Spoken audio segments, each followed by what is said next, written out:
morning. Okay. What's up? Last night when I got done with my photo shoot and came home, I took all the clay off the wave, and it was still kind of warm actually. The clay had so much resin in there, making all those pores yesterday. It was still kind of warm.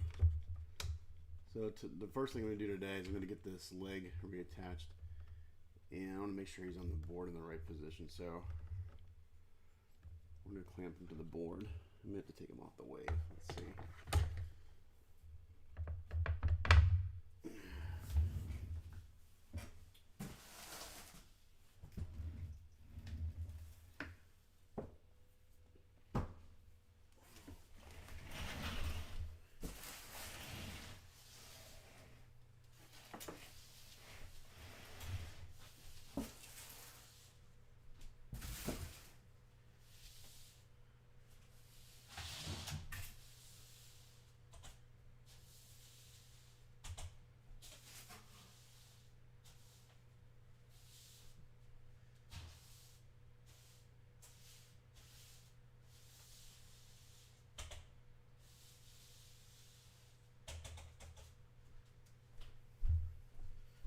I'm going to sweep up here a little bit from yesterday. I'm like sitting in a big old pile of dirt on the floor. I'm just rolling around it. Sweep it up a little bit.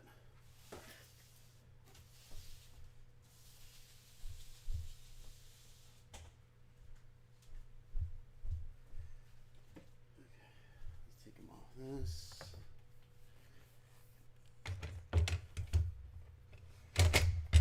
This wave is going to weigh a ton now. Yep, that's pretty heavy.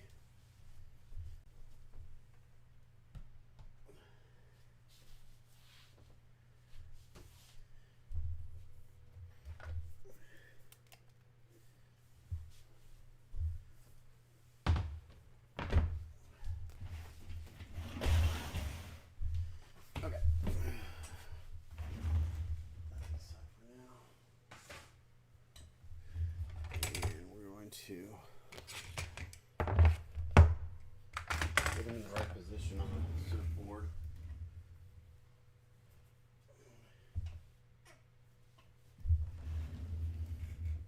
And then I'm also going to, this leg got jarred pretty good, and it's cracking there in the seam.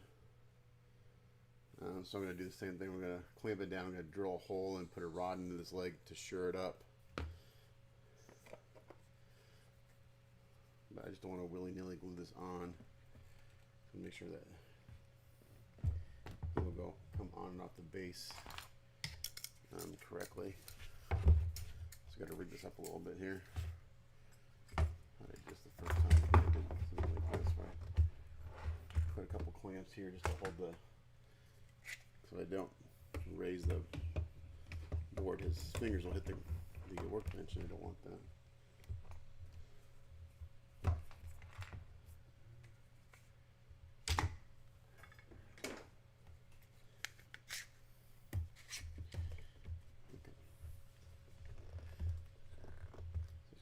Clamps to get that there.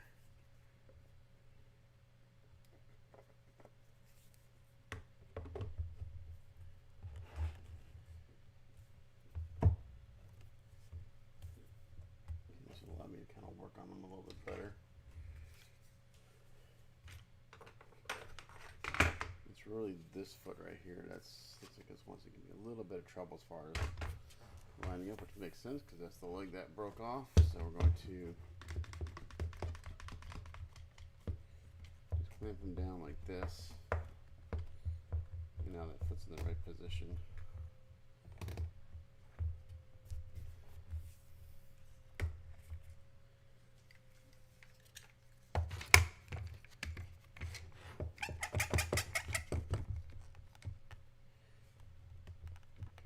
There's that.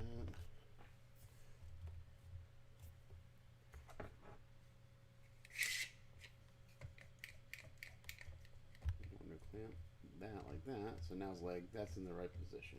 So his foot's down, leg's clamped. That's where that needs to be, right there. Okay.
actually thought about screwing the leg in too.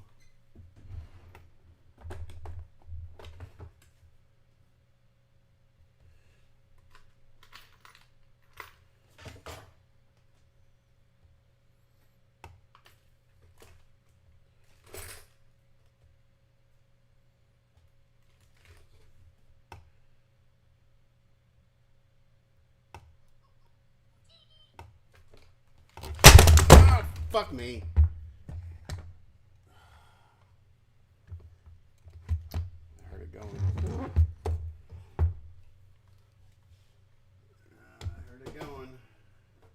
Hopefully nothing broke. Luckily nothing broke.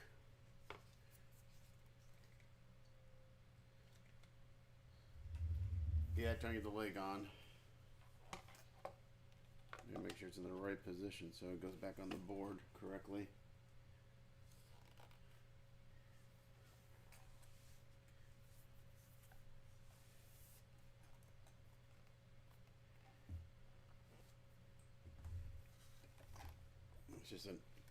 It's just kind of awkward to work with, unfortunately.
Maybe a way to hold this in this position. I want this leg clamp down, but if I put any pressure on this clamp, that's what happened. Just happened. It slipped.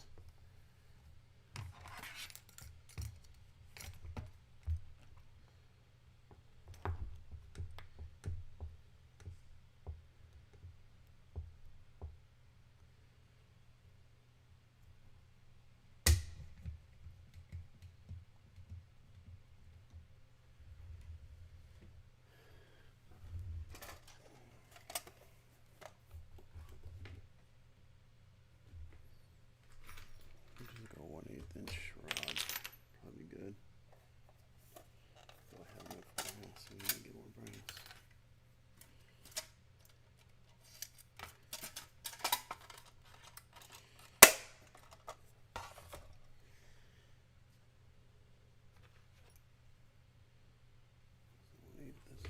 This is 1/32.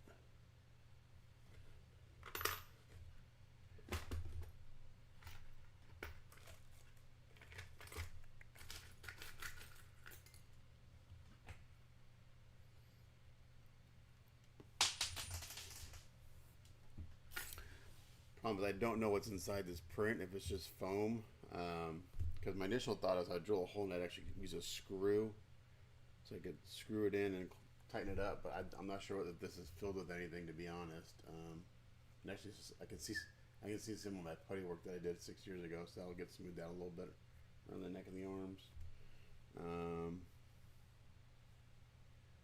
Yeah, so I'm not sure what's inside the inside this print.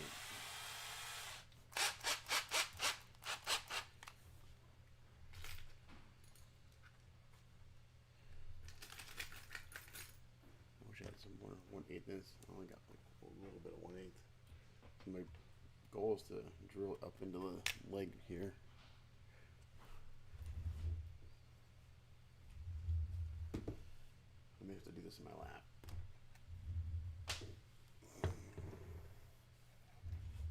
Get the right angle on the drill.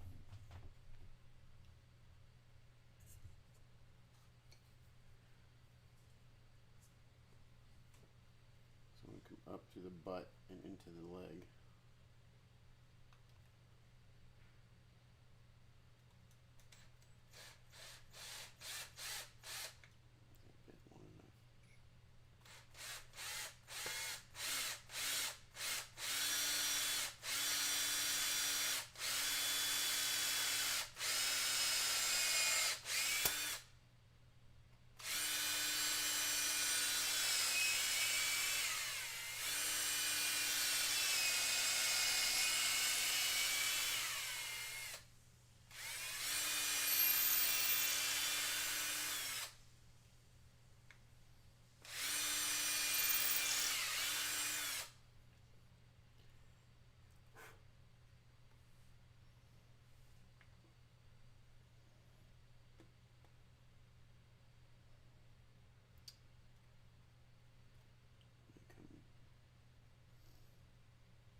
Into the leg. Let's see.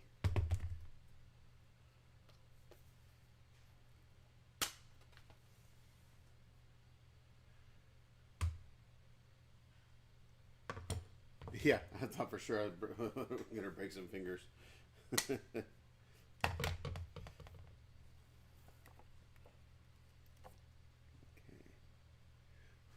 looks like I got into the leg. A little bit.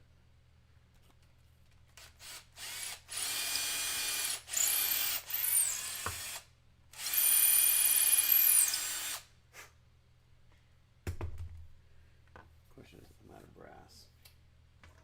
What size is this? I do have some steel rods, which actually would be a little stronger. That's the right size. This one. It is. Okay.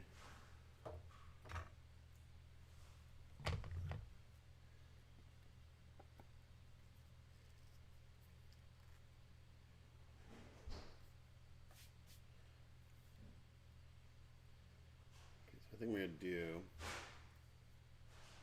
I think that's lined up now.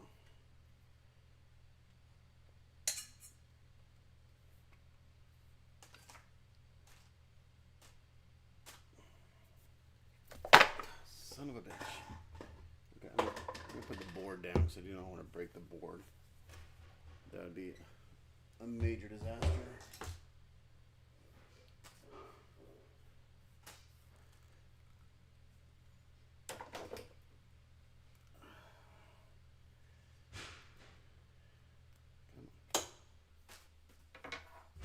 I need to cut this piece of metal down.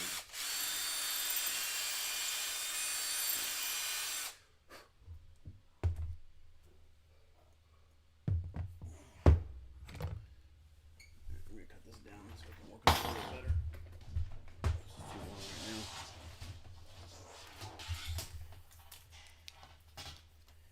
It's too long to handle.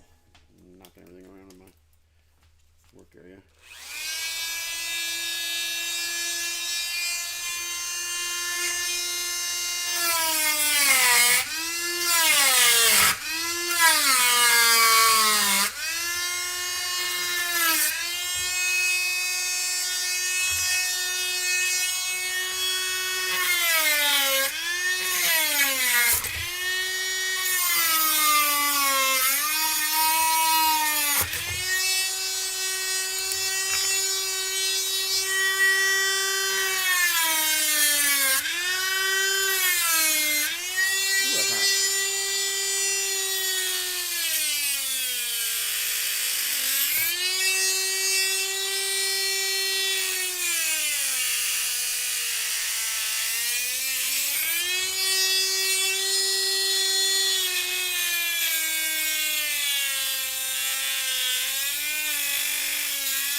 It's more manageable. I'm gonna let that cool down. Those are really hot.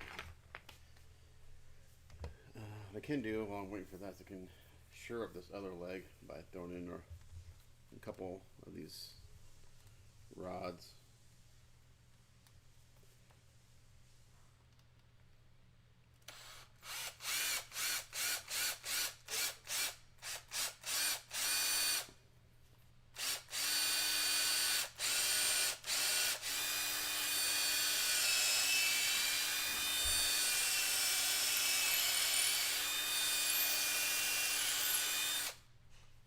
I'll have some holes to patch, but that's okay.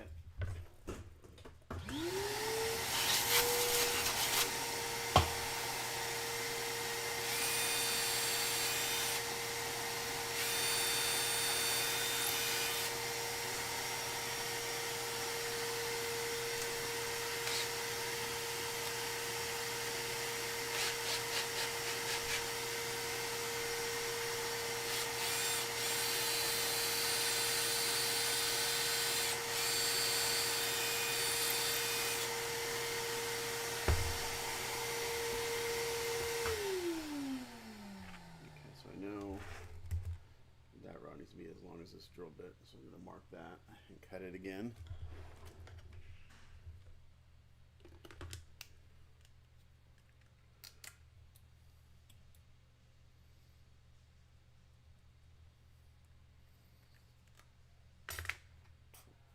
Right about there.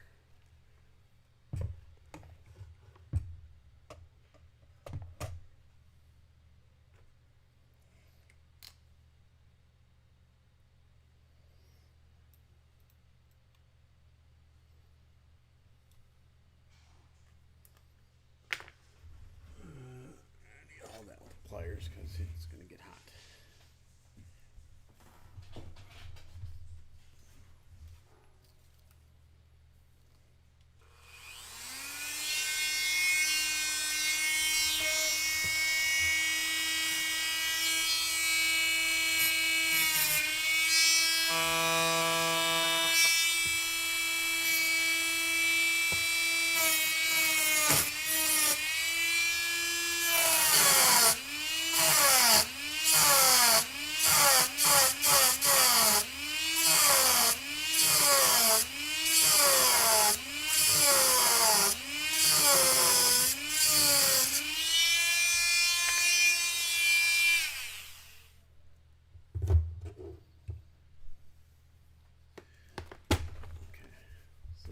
I need right here.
That's going to go nicely, so we'll get some epoxy on that.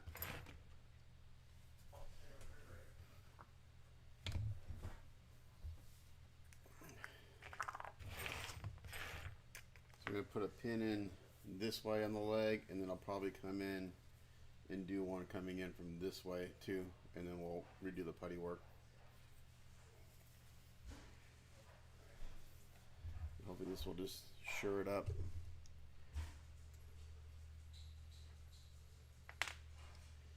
Epoxy.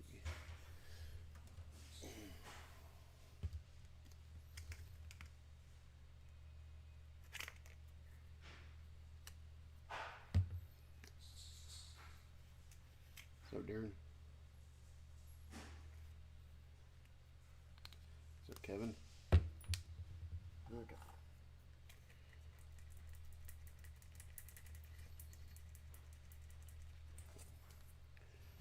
So I'm just mixing up a little bit of 5-minute epoxy here.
far as I'll just grind it down and I'll fix it with putty. Alright, so we got a pin going in that way.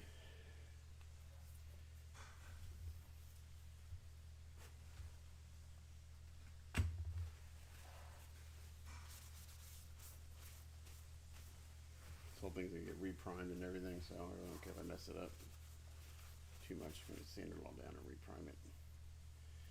And I think I want to get a pin going in. I'd like to come in from this way.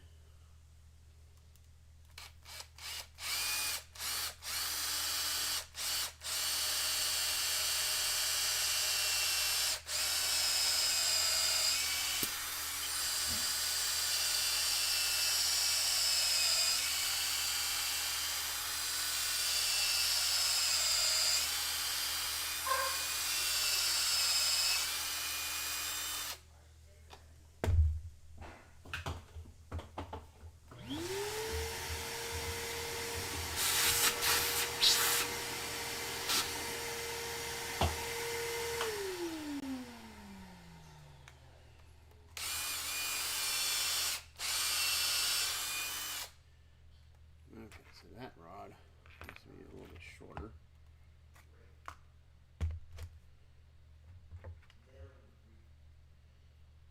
I guess I could put it in there and then cut it off, as long as it doesn't interfere with the other leg going in. Yeah, that's what we're gonna do.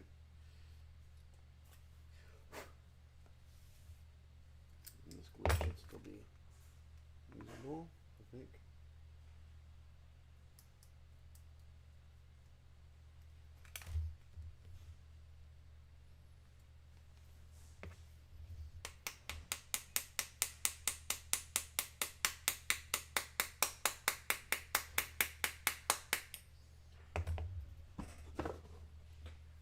We're just gonna pin the crap out of these legs.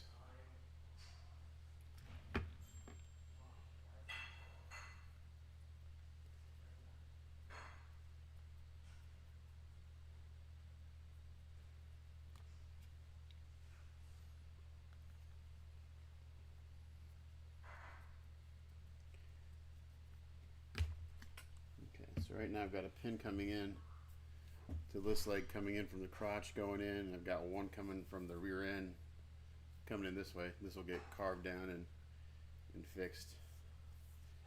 But that should keep it from, I may do one more just because I can. I have access to it. I might as well do it. It's not going to hurt anything.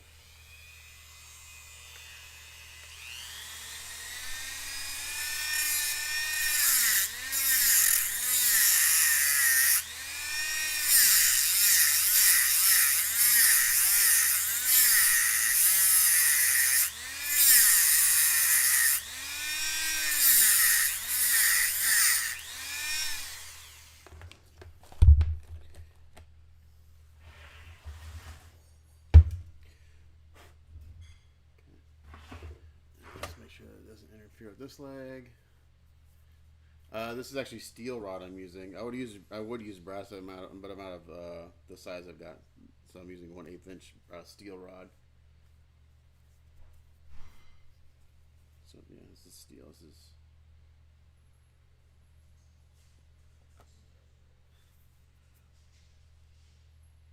steel's a little harder to work with, but it's a stiffer metal, so it doesn't have the flex that brass does. A lot of times that's why I use brass. It's got a little bit of flex to it. So, okay, I'm going to do one more.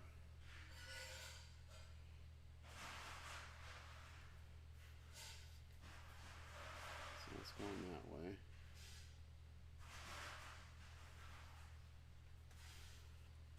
Three points is better than 2 points. So let's come in this way.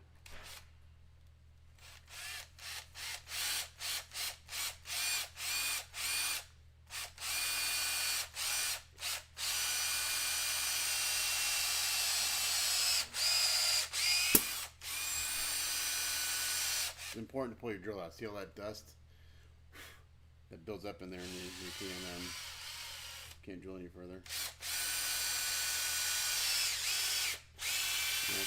I like basically hit air there, so there's probably nothing there in that area of the print. So probably okay.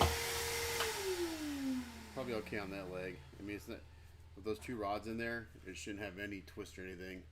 So when I go and I grind out some of this putty work I did 6 years ago, I can re-putty that and it should be nice and stable. Okay, now for the other leg. We'll see how far I get before I have to take my son to school. I'm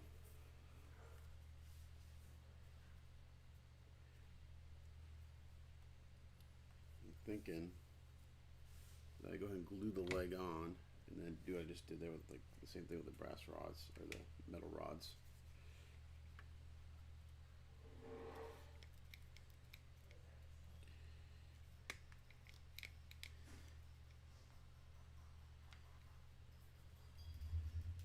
Again, it's really important that it goes back on the board the way it's supposed to, obviously.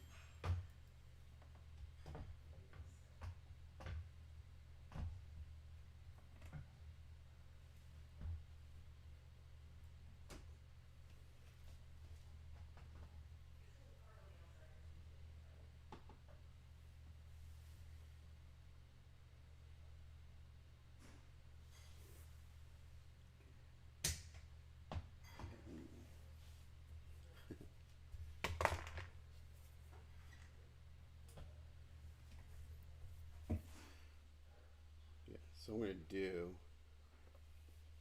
is instead of trying to, I do have some 30-minute epoxy. Well, give me a little more work time, but I think we're going to go ahead and glue the leg on and then put the rods in. Because it'll be too hard to try to put the glue on, put the rods in all at the same time. I'll get the same effect. So.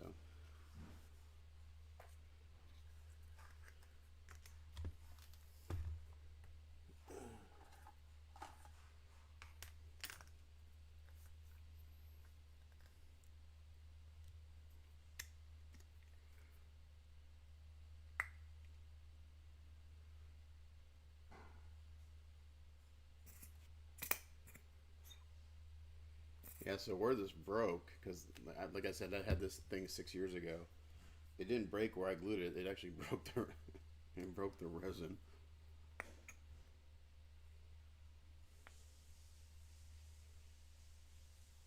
So I'm mixing with a lot of epoxy. I want to make sure I have good coverage and good ooze out.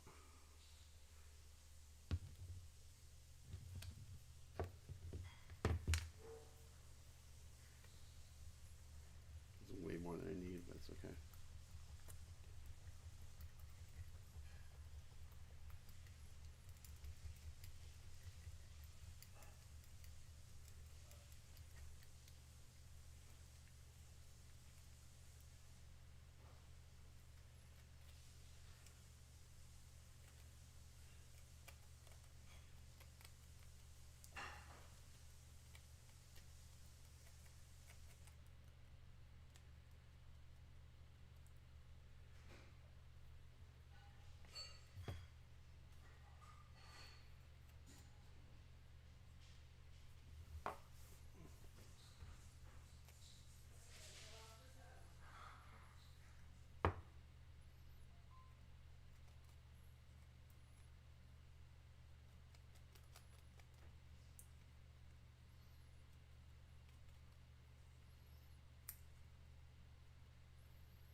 Going fast now.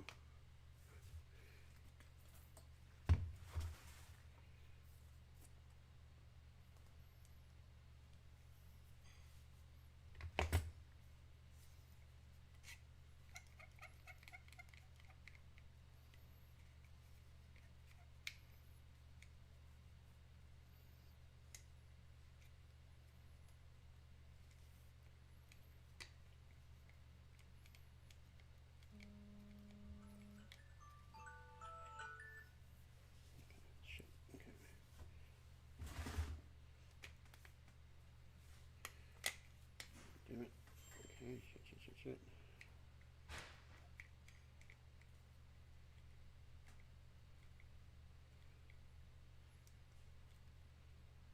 That's where it needs to be.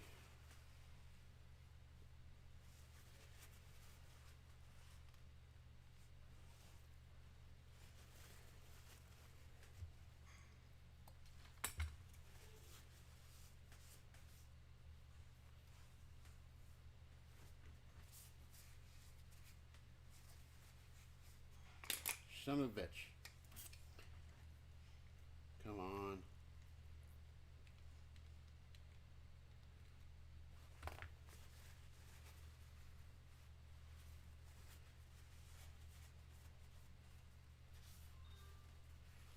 Can someone get the doors for me? The guys for the stairs. I can't get it. I'm busy.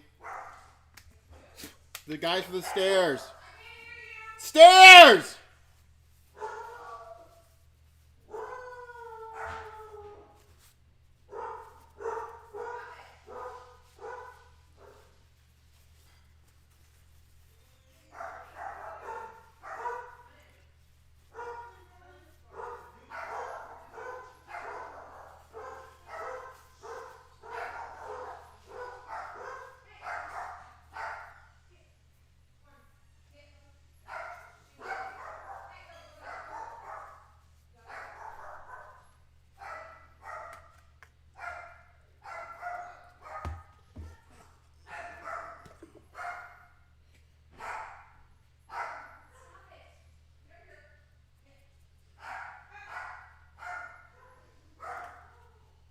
Sorry, our house is.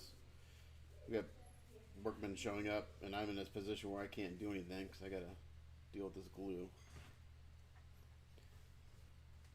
I need a few minutes before I can do anything. Les.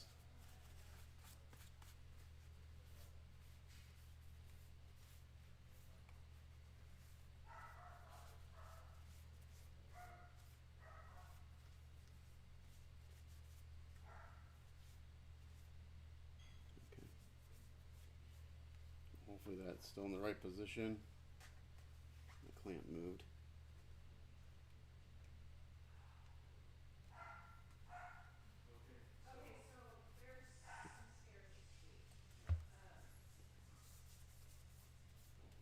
Give me a minute. I can come show. It's the second from the top. It squeaks really bad. You can feel it move. I'm just in a position where I can't do anything right now, unfortunately.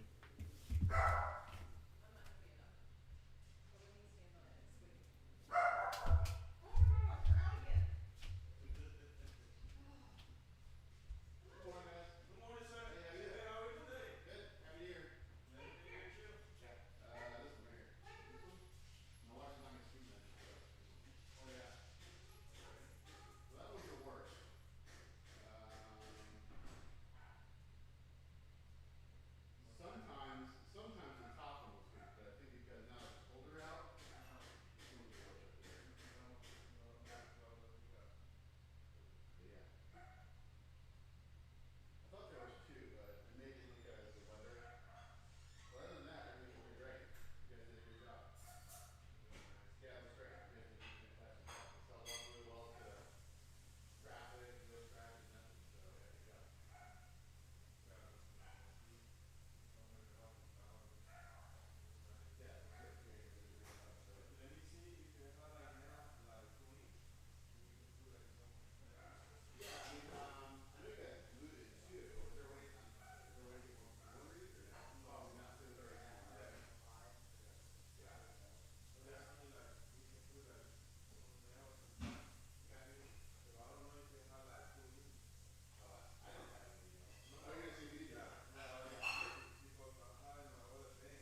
be back in a little bit. I gotta take my son to school. We had new stairs put in last year, and I have a really squeaky stair, so they're here to fix it. But they have to come back tomorrow. I'll be back in a little bit, guys.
Okay, so let's see. Let's see if hopefully that all. I can probably take that off. Those clamps off. This takes about. We'll just leave a clamp for now. I want the. Well, you know what? That's it. While I work on the wave a little bit, because I don't want to disturb that glue. 5-minute epoxy is full cure in an hour, so that's been what, 20 minutes or so. So we'll let that sit for another half hour. So in the meantime, I can work on the wave again, get that back on the bench, and work on filling the cracks and things with putty, with A's. So let's get that back on the bench. Put this aside for now. Last night I came home after my photo shoot, and I worked on getting the clay off, and I think I've got most of it on. I'm going to do a double check, because if there's clay on it, nothing's going to stick. They look good. I mean, the wave is solid now. It's like, my repair is not going to break, I can tell you that.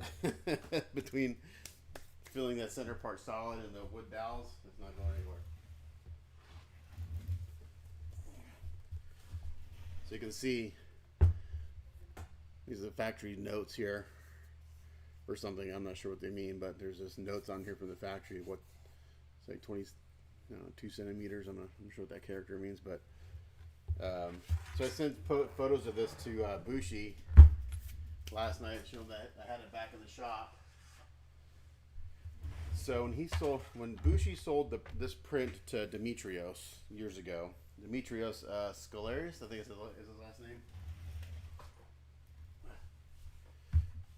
The only reason he sold the print to Demetrios, because Demetrios told him he would never sell it, and the reason is because he obviously don't want to get it recasted. So Demetrios ends up selling it to Tony, and so whenever Nisam or Bushi sends me a message on Facebook, it's always a voice recording. So I woke up to four or five different voice recordings from him about the piece. So he was just happy that I went to a real collector, because he was, with concern, doesn't want it to get into the wrong hands and get recasted. So so he knows who Tony is, because Tony's bought from him before, and so he knows who he is. He's a good guy, and he's not gonna recast this. Okay, so I'm just going here and just trying to get as much of this clay out as possible from that seal. I probably should have used, hindsight being 2020, I probably could use silly putty, and it would have been a little bit better. Because I did so many pours of resin, it really heated up, and that clay turned into peanut butter. It was so soft. So it was really hard. It was really hard to get out of some of these nooks and crannies, because it just kind of got into everything. So, because the way it was broken, it lines up pretty good, but there are some steps here and there. Like right here, there's a little step. So I'm going to go through and kind of grind some of this down a little bit. That'll make it a little more even before I start putting putty on. And trying to sculpt this and fix these cracks. So today's goal is to get the putty work done on the wave. I'll have to dry overnight before I can throw some, wash it and throw some primer on and see how the putty work looks. Luckily, this piece, the wave is pretty nondescript, so I think it's gonna be pretty easy to do what I need to do. I'm gonna go in here with some sanding sponges and just do a little sanding here and there.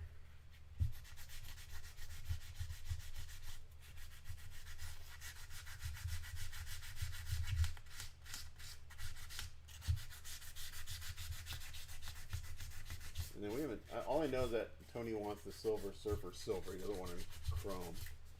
I'm like, thank God. chrome is a bitch to deal with. So we didn't talk about the wave or anything else, like what color how we're going to do the wave. What I think we should do is we should do I'll talk to Tony about this. I think we should do the base, the bottom part black, but then go do some of those galaxy clouds like I have been doing on the Eternities. Maybe do some of that onto this and have it kind of come up on the wave a little bit, and then have the wave turn into, you see this kind of like cool, all the paint ups I've seen of the wave, it's been like either chromed or it's been, I like what they do. They kind of do that iridescent kind of look to it, which I think looks really good on this piece. So maybe we kind of have it warp into that.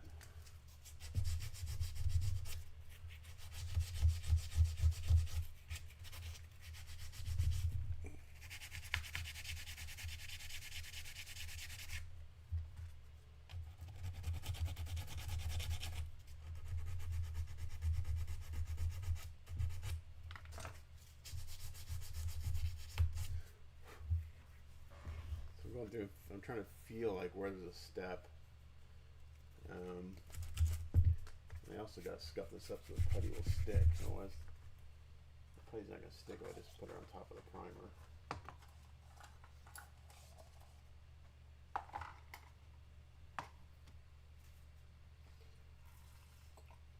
So I've been using a toothbrush with some thinner on it too. Just kind of go in here. Clean it up. Alexa, play Pandora.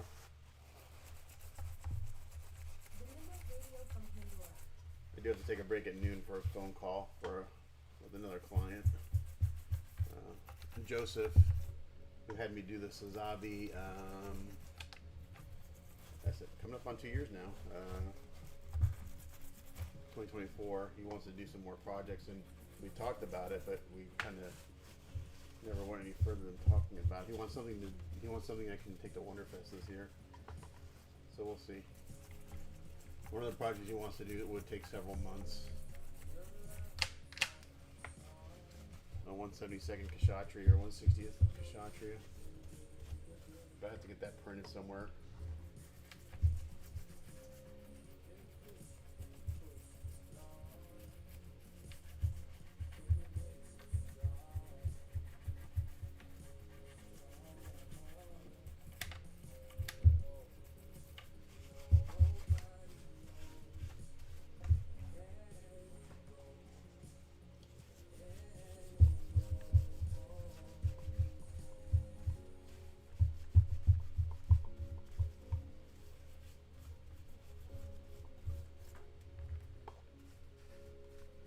Some work to do on this thing.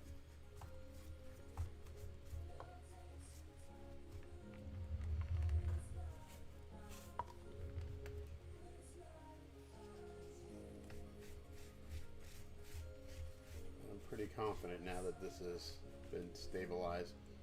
So from yesterday we have solid resin from about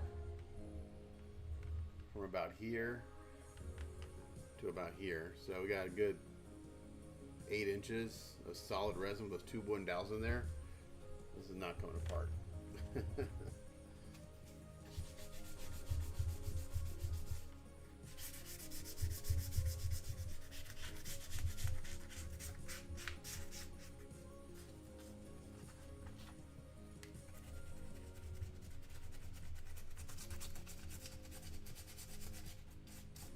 I have any A's? That's the question.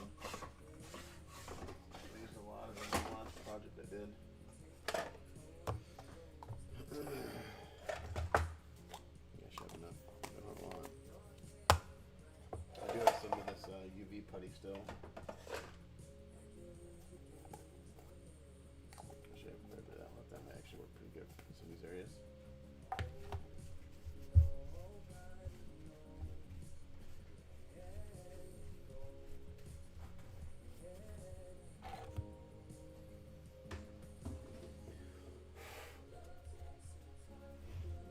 Where's my flashlight? There it is.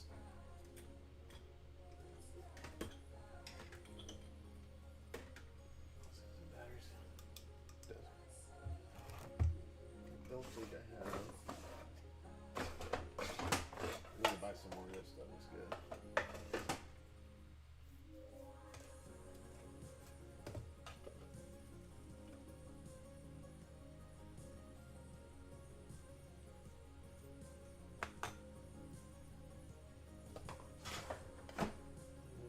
So I need my toothpicks, and they're never right where I need them.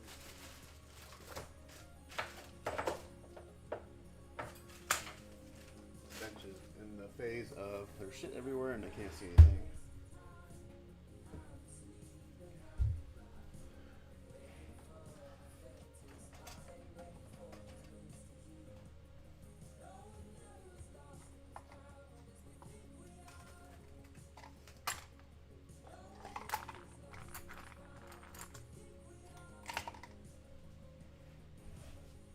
My goal is basically get all the putty work done today. And then tomorrow, start priming and stuff. Okay, so like right up here, it's kind of like a hairline crack. And that should have been stabilized from what I did yesterday. So we're going to go in here with this UV putty, the thin stuff, and just kind of push it down in there. Hopefully that takes care of it.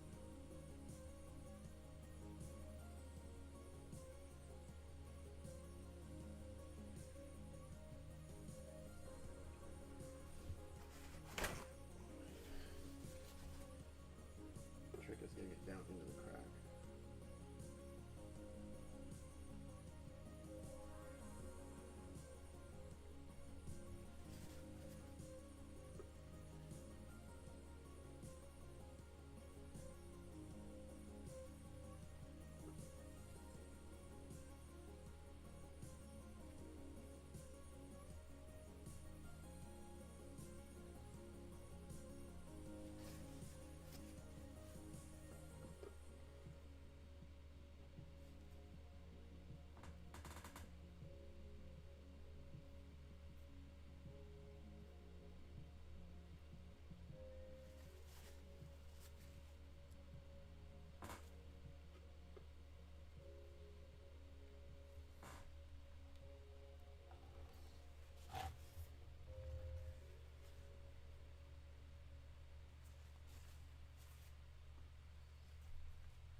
Section at a time here.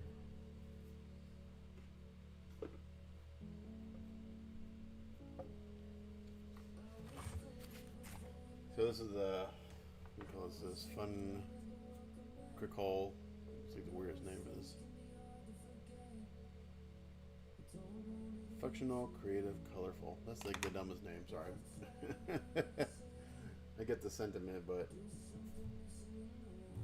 okay, so who's watched Stranger Things?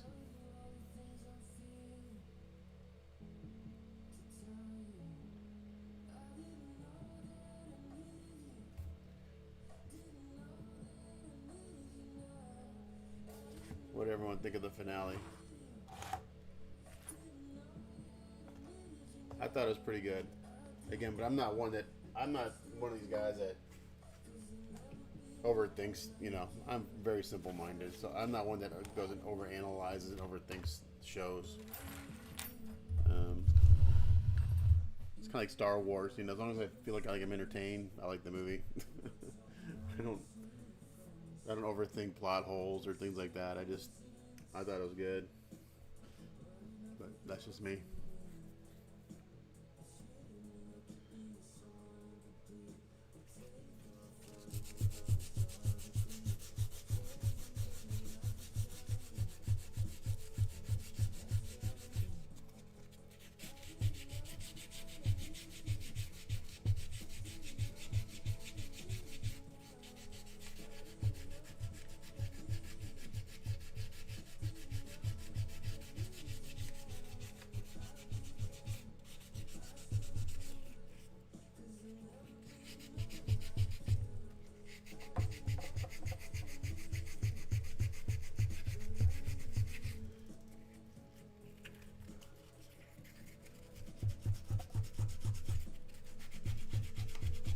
You like it?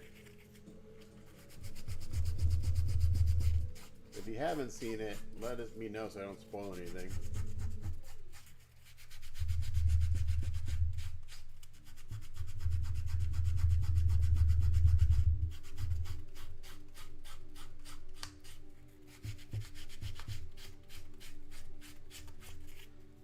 I know now is I want to go see the play. The first Shadow. It looks good. Netflix has a really good kind of documentary on that, on how they made on the making of the play. Because there's actually a lot of callbacks to it in the show. I think they should just stream it. I mean, Netflix paid for the production of that play, so they can stream it.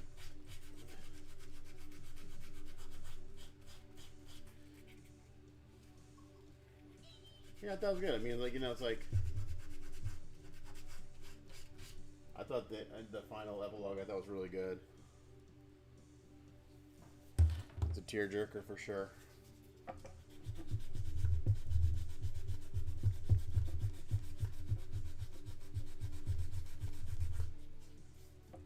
I like the last scene where they had the other kids come down to the basement and start playing Dungeons and Dragons. I thought that was pretty cool. Like passing the torch. I'm curious to see what these new spin-off shows are going to be. Like who's going to be in it. It's supposed to be all new characters and things, so we'll see. And then all these rumors of that wasn't the series finale. There's going to be another one coming out like in the next few days. I don't know. On Tuesday. I don't think that's going to happen, but you know. People do like their conspiracy theories.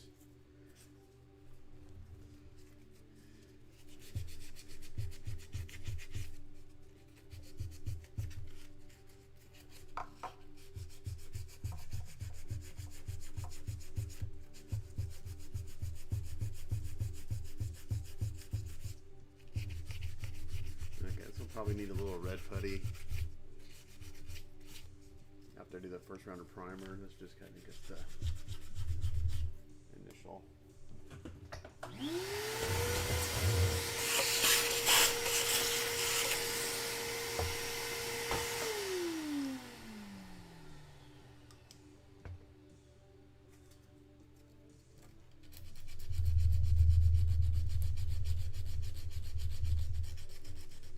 Yeah, I'm like one of the weird ones I actually don't hate. Like, I don't hate the Star Wars sequels or prequels, I guess. Sequels, I guess, not prequels. I mean, I don't hate them. Were they awesome? No. Were they like the first, you know, the original 3? No. They're not supposed to be. And you got these 50 and 60-year-old guys crying like babies because it's not like the original three movies. Well, they're not made for you. They're made for your kids. They're made for today's kids. And once I kind of started watching with that kind of perspective, like, oh, okay, I can see it. Yeah, like my kids love them. They loved them when we went and saw them.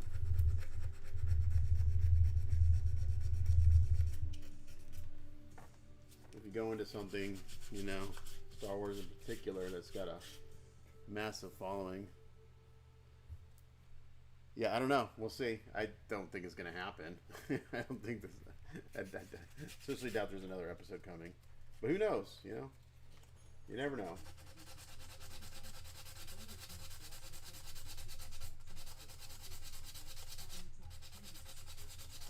I think it's really clickbait for the most part.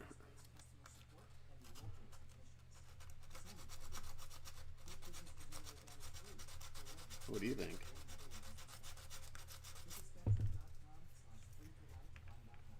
It'd be pretty cool if there was. I mean, it'd be like the cutest kind of like surprise in TV in like forever, right? We'd bust out another episode without anyone knowing about it.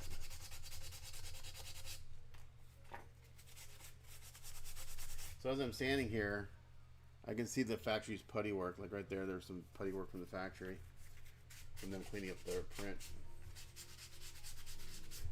So I was talking about Neeson. So anyway, I sent photos like, hey, look what I got. I'm gonna get this all painted up. And he was wanting to make sure that I wouldn't even get some, you know, what recast this. So anyway, he might make up a label for me for the bottom. It would be kind of cool.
repair from yesterday is really good. I think it's going to work out very nicely. I see a few spots where the resin leaked into the cracks, which is I hope it would happen. It's like right up here.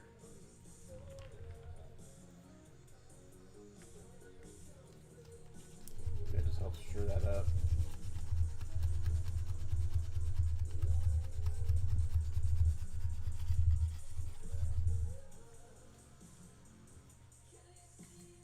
Oh, all right, cool. We'll see. I guess we'll find. It's supposed to come out. If it does happen, it's supposed to come out tomorrow night. I think, right, on the 7th. I've also heard the 23rd for some reason. I don't know. What they should do is they should wait till November 6th of this year. That would be because that's the day everything happened, right? That's what they should do. They have it sleep all year and then boom on November 6th release it. That'd be cool. Like everyone kind of forgets about it for the year, and then all of a sudden on November 6th there's a new episode of Stranger Things.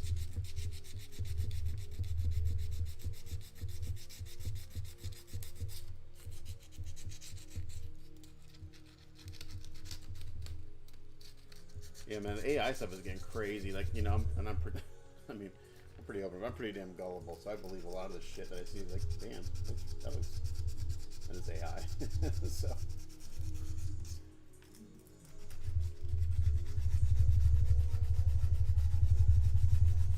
Alright, so anywhere there's like a step, I'm just kind of sanding that down a little bit. Some of these cracks are just... Luckily, I think I can be pretty loose in my putty work on this because, again, it's just kind of this rocky, nondescript form. So I think putty work should be fairly simple.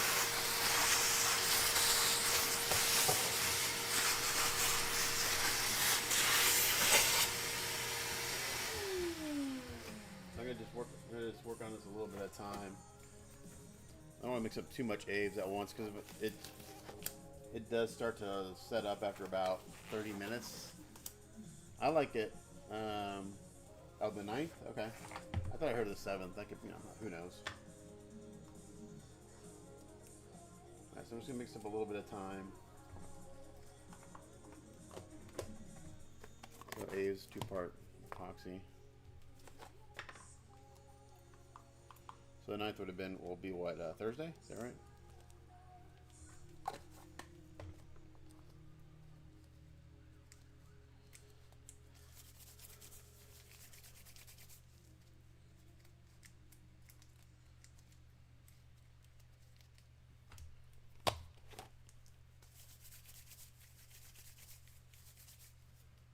Let's get some sculpting tools like that. And where's the other one?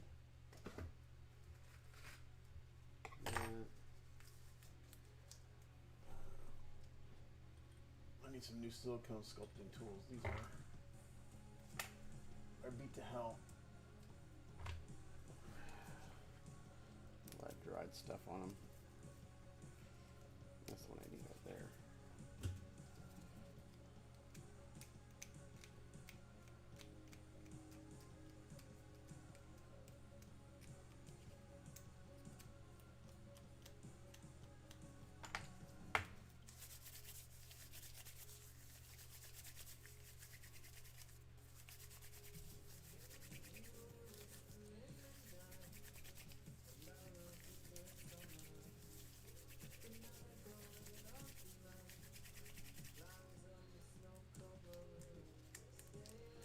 You're supposed to let this sit for a few minutes after you mix it. Let's say 3 minutes.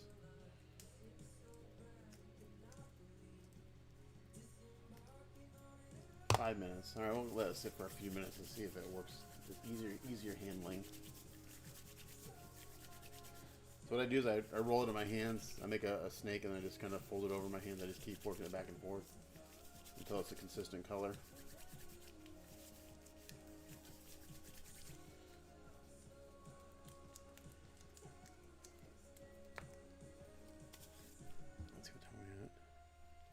Okay, I can unclamp the leg now because it's been about an hour.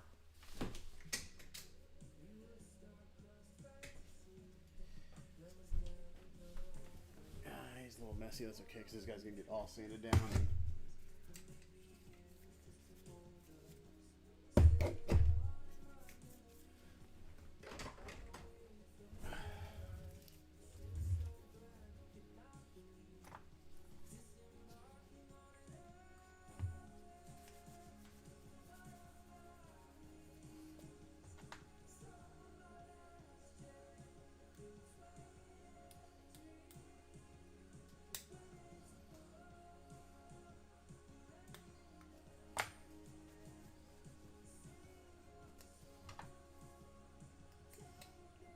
looks worse than it does.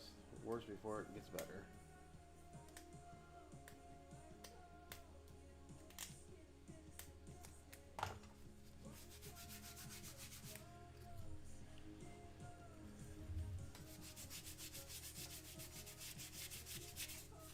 Okay, so now I'm going to go and I'm going to re-drill that hole because it got filled with epoxy, which is fine.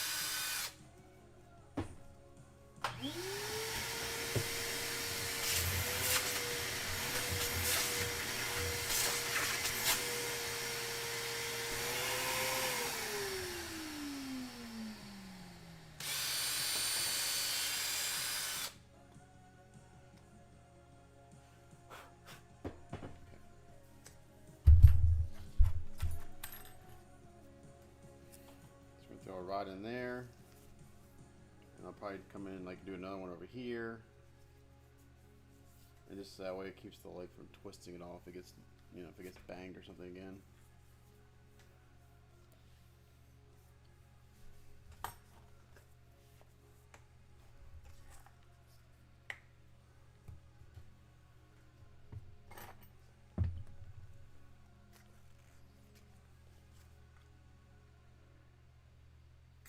Oh, that's the wrong cup. Damn it. Okay. Let's try. Sound familiar? Mattress Firm, we understand there are many problems that can keep you up at night, like snoring, aches and pains, or sleeping hard. Our sleep experts have the unrivaled know-how to match you with a mattress that can help. And now with Mattress Firm, save up to 60%, plus get a free adjustable base with select sleeping mattresses. For the great sleep you deserve, visit Mattress Firm. We make sleep easy. Restrictions apply. See store or website for details.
That down and re-sculpt the butt.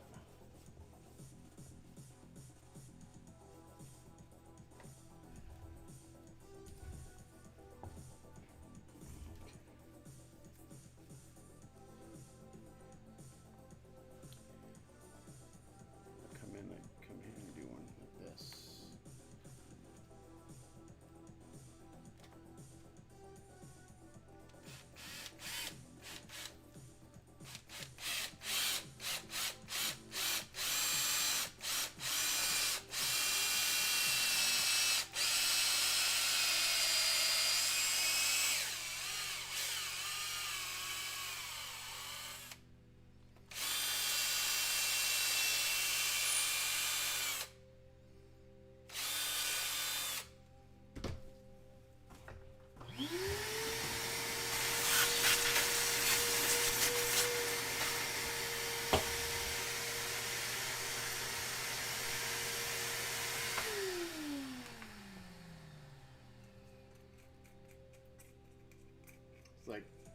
leg surgery on someone who had pins to their hips. That's kind of what I'm doing here, pinning the hips.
I'm grinding this down a little bit below the surface so that when I go to putty it, I'm kind of do my new sculpting work, it'll blend better.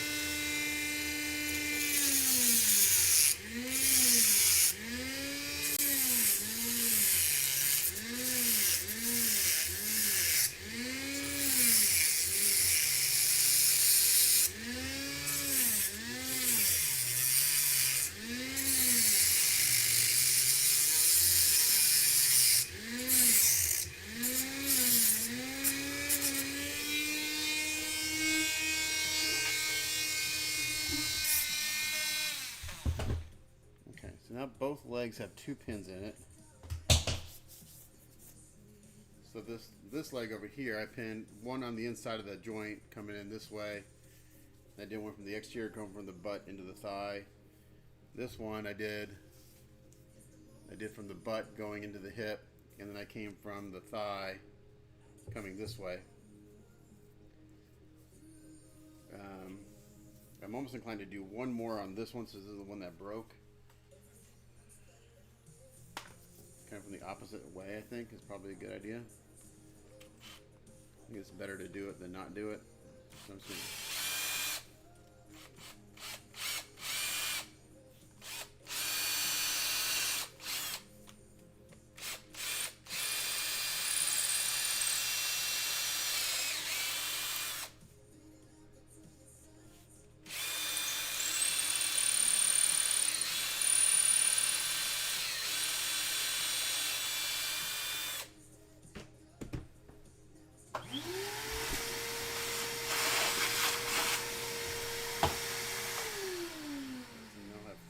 in it.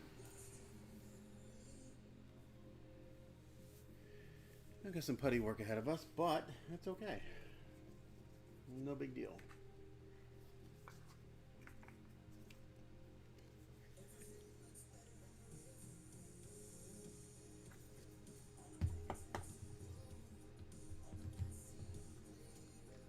I gotta start doing my A's work before that starts to harden up too much.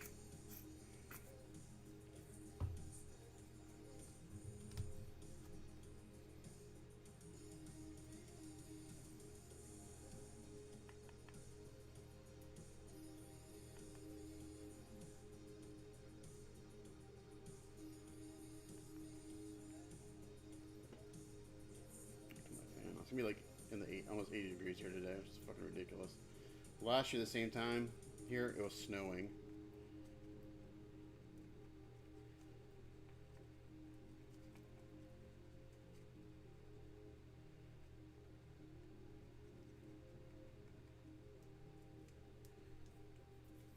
Texas.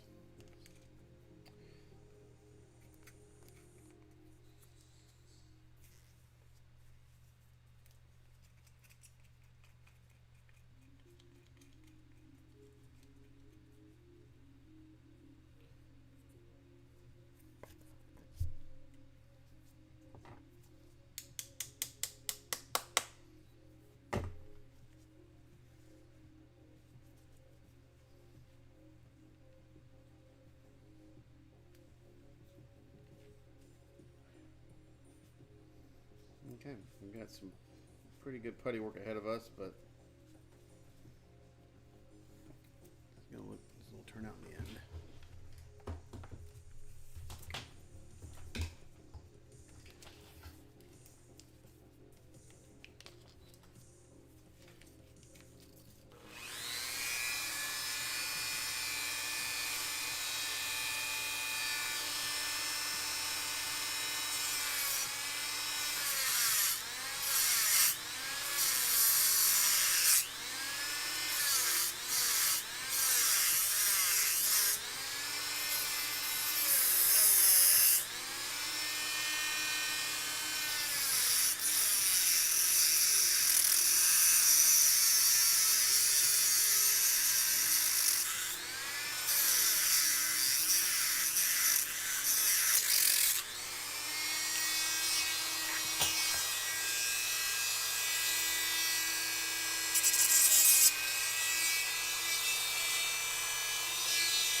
Put that to the side now. Again, the legs are pinned and glued.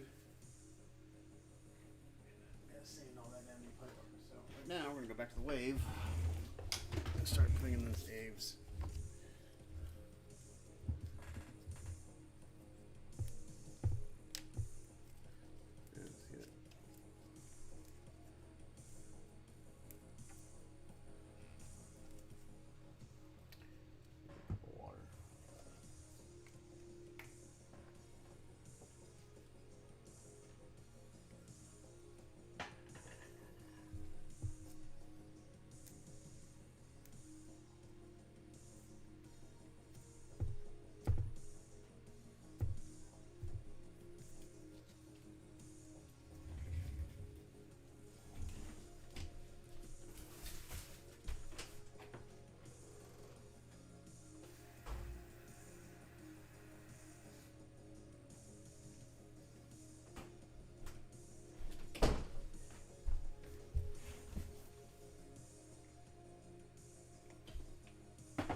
This thing's freaking heavy now.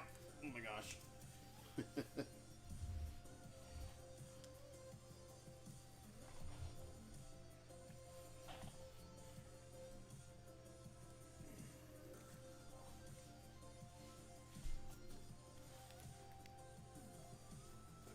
be hard to. If any of them watch, it'd be hard to see what I'm doing. I gotta get way up and under here.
Video funky again. What the hell?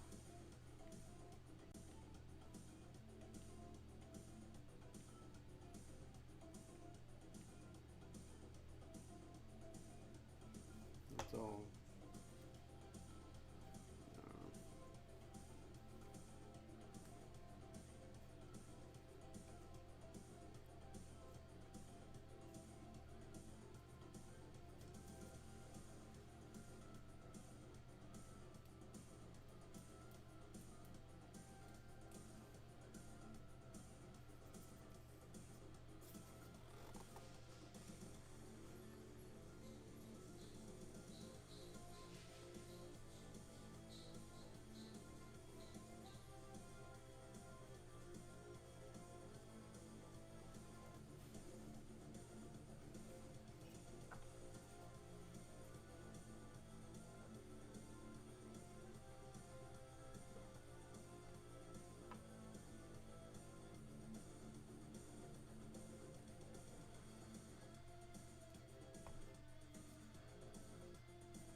See, if you let this sit too long, it gets a little stiff, and I don't like it when it's stiffer. I like it when it's.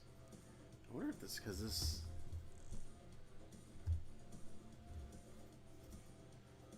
That helps. My video's all choppy again. I don't know.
good so far.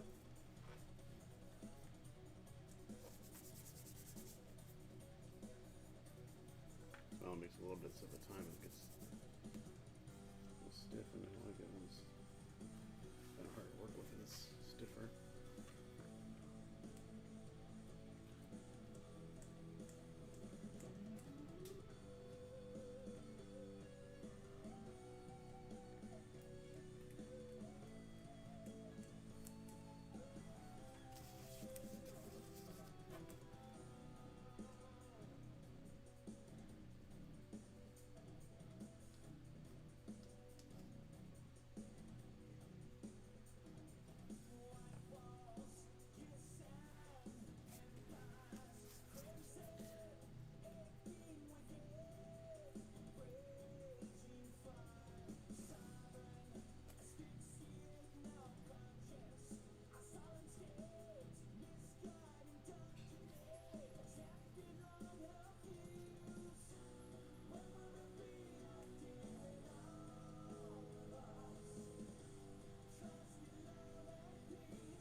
Answering the call.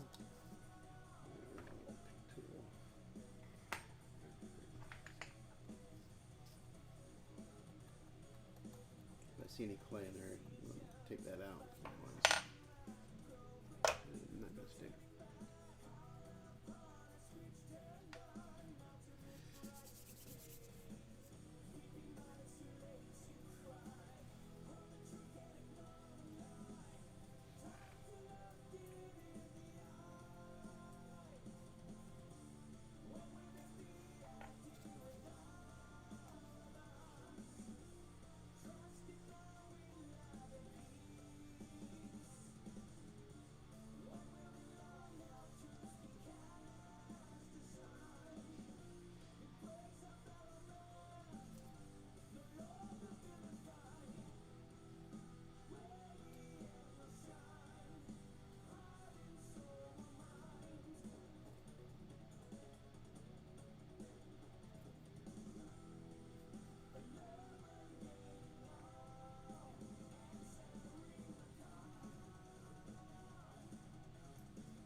Got a little cup of water over here. Just keep my fingers in it to help smooth this out. You can use, you're supposed to use Solvacet, which is like the solvent for Aves. I just use water. sculpt set actually is a little bit better, but it's crazy expensive for the amount you get.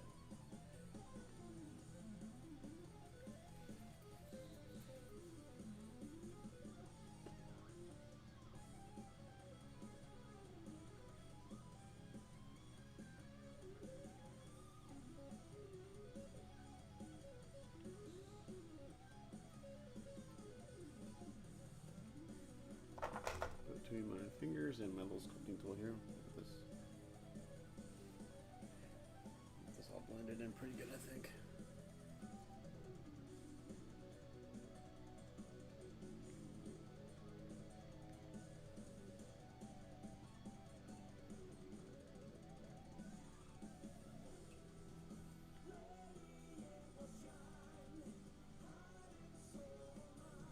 So again, with the sculpting tool, and I hit it pretty hard wherever I need to like make a little groove, and I exaggerate that groove, and then I go in there with a little water on my finger and I smooth it out, and it blends into the sculpt really well.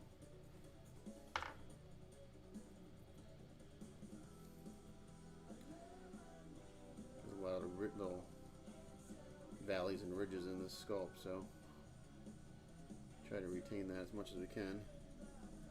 Just don't want to fill it in because there's an obvious line of putty. You'll be able to see it through the paint and everything.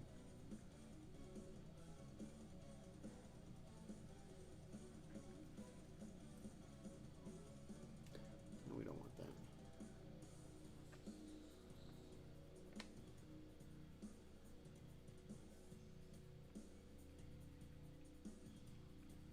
Let's get the once I do the primer, they'll tell me if I gotta do any more work.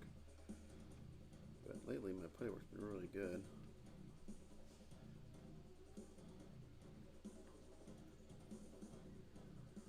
Like I said, this sculpt is kind of, it's like nondescript, so it's kind of really easy. Just kind of makes it. There's a couple areas where it's just missing. There's like chunks of resin missing from when it broke, so I just make up something to kind of fit the sculpt.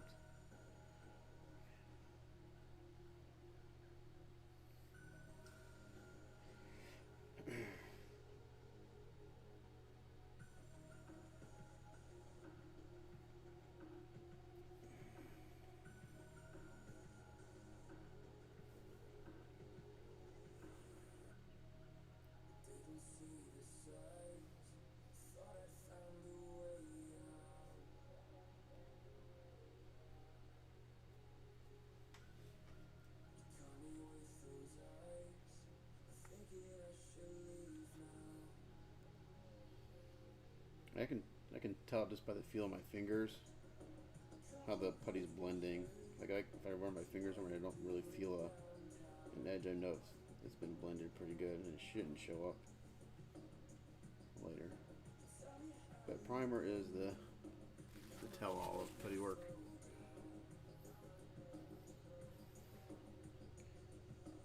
Right here, this whole area got pretty good. Love the way that you pull me under.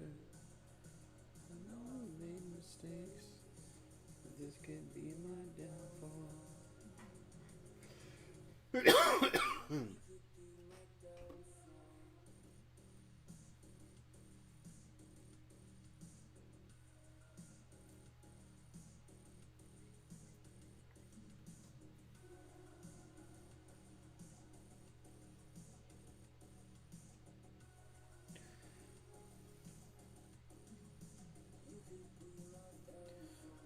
Section kind of got caved in when it broke, so we're just going to putty it and sculpt around it.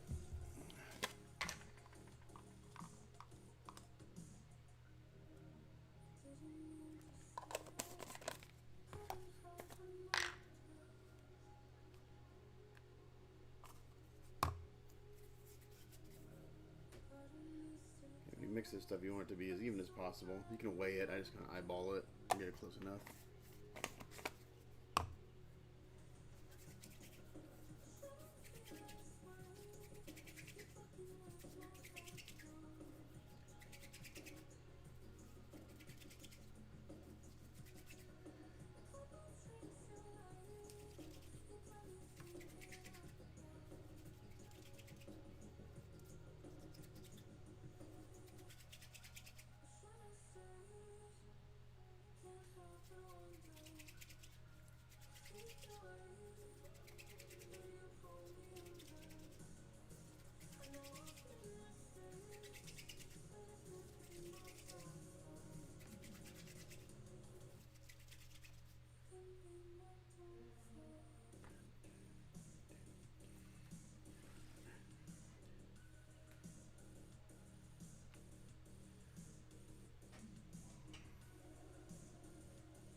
What's up, Rob?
Getting there. There's a lot of little cracks in this thing. Like I said, when I got this 6 years ago, there were a bunch of cracks in it already. Again, just from the demolding process. So I just think the shipping back and forth multiple times and it getting jarred around is what finally. I mean, it was not packed the best, but like I said, probably a good thing it did break. Because the chances of it breaking after I got done with it being that weak, were probably pretty high, even if I packed it well. So, as annoying as it is, it's a good thing it broke when it did.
I'm just pushing really as hard as I can on this putty to get it down in there, those cracks.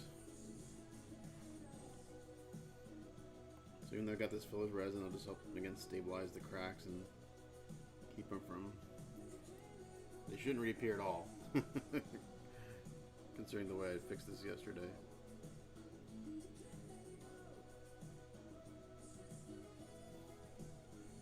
There's a few areas where the little chunks of resin out, so I'm going to sculpt those back in, like right here.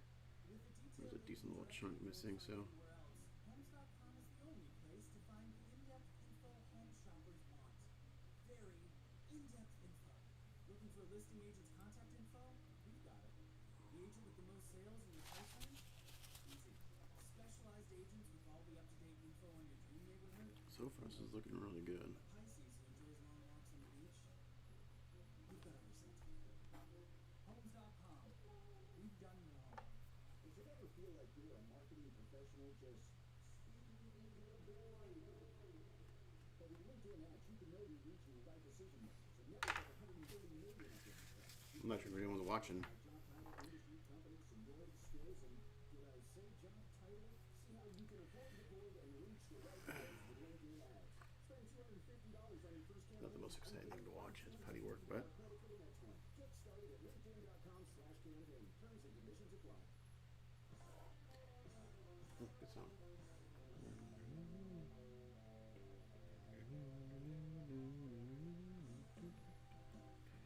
Good old Rush. Favorite band.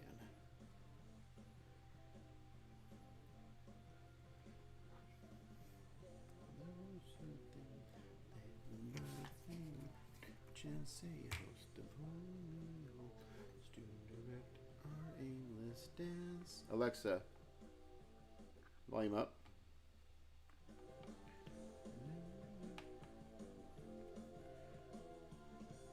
On the duck leaf, we dance on strings of powers we can perceive. The stars aren't aligned on the God's summer line. Blame is better to give than receive. You can choose a rating in some celestial voice. If you choose not to listen, you still have made a choice. You can choose from phantom and kindness that can kill. I will choose the path that's clear. I will choose free will.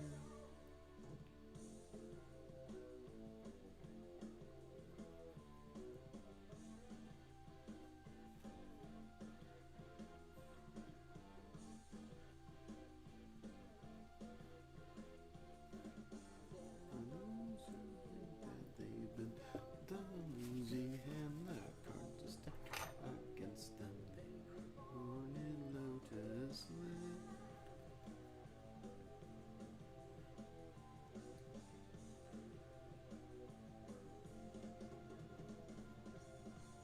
All for your day, a prisoner in chains, in some of it, a miss fate.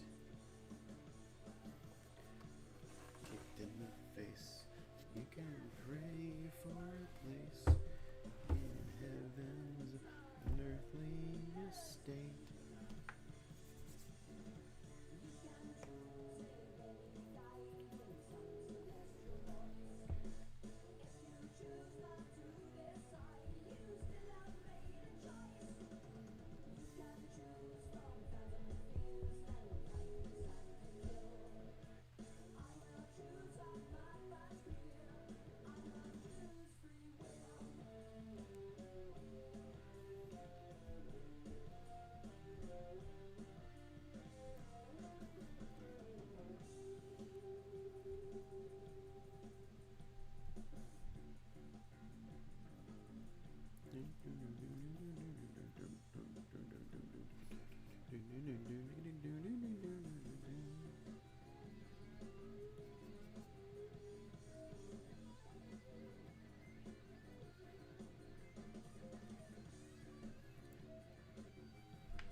Q-tip is really good for sculpting this stuff.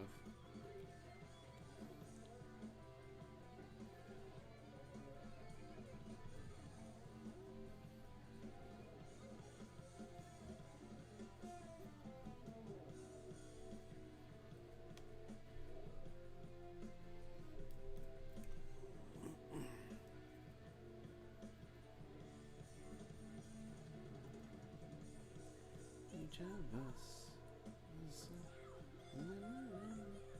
imperfect.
Is anyone still with me?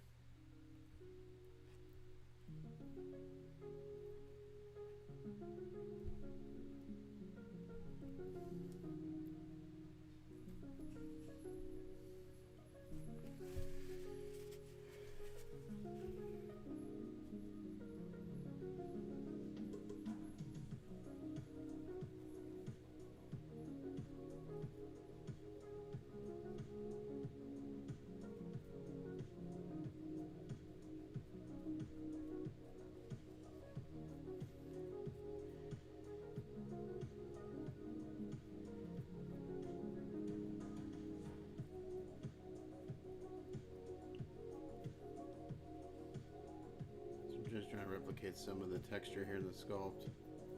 Just smooth it out with my finger.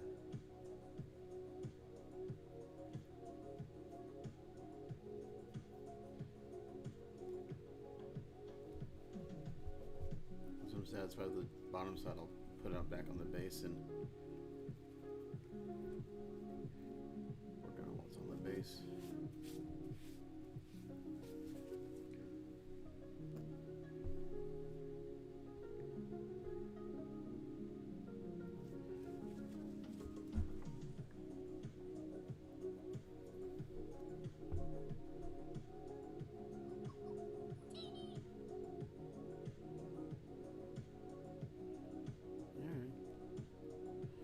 I get lonely when no one talks to me. I know everyone's probably working and having on in the background.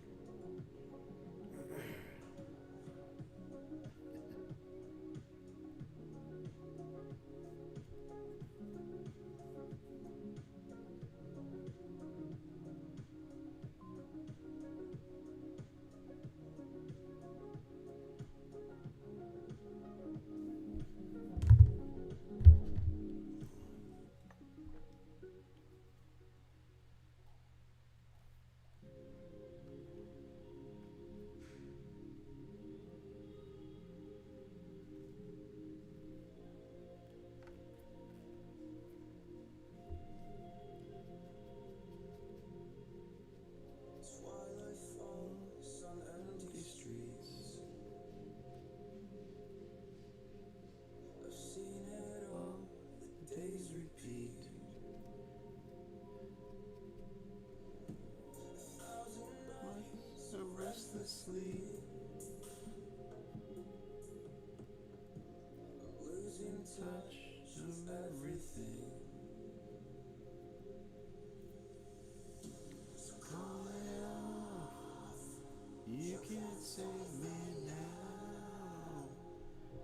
There's nothing left for me to do. Nobody needs to slow down. I can be alone now. I can be the last thing on my mind. It's been a long time coming and I'm here running from everything.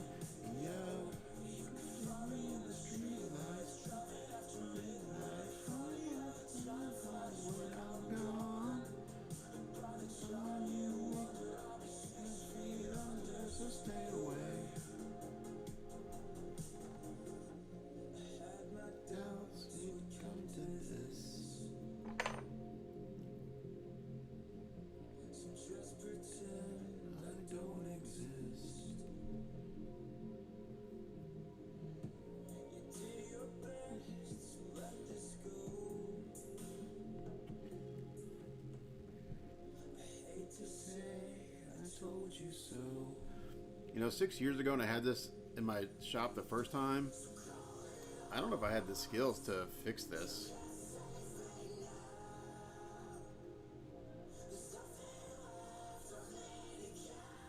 I don't think I would have. I've been like, what the fuck am I supposed to do with all these cracks everywhere?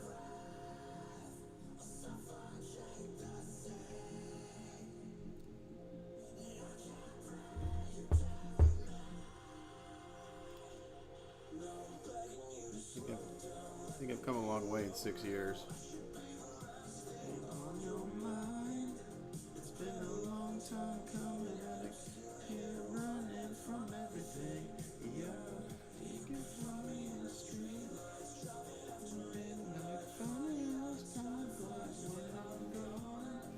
And by the time you wonder, I'll be 6 feet under, so stay away. Okay. Can I put this on the base now and get the rest of it? Just make sure I get to the rest of it while it's on the base. Under here, this is like that big portion of it. I need to have to do this while it's in my lap.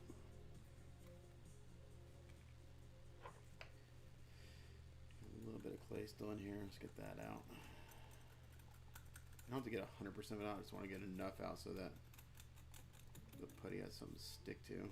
Confidence is everything, especially when it comes to protecting the things that matter, like your car. So don't settle for insurance that makes you feel anything less than confident. It's time to get an auto quote from State Farm through Amazon today. For a one-time email and push notification from Amazon with a link from State Farm, just say Alexa, send more info. That's Alexa, send more info. Whoa, it's you, the Capital One bank guy.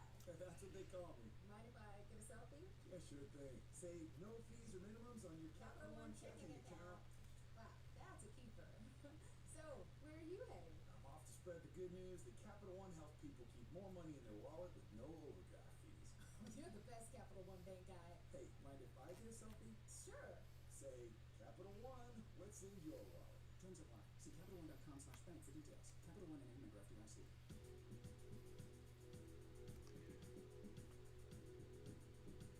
Yeah, I did. I worked at a corporate for 10 years.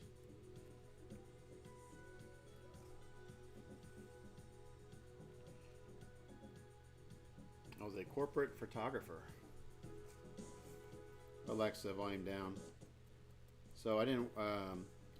We had two studios at the headquarters. One was the commercial studio that did all like the advertising and product photography for catalogs and online and stuff like that. Or not all of it, but a good majority of it.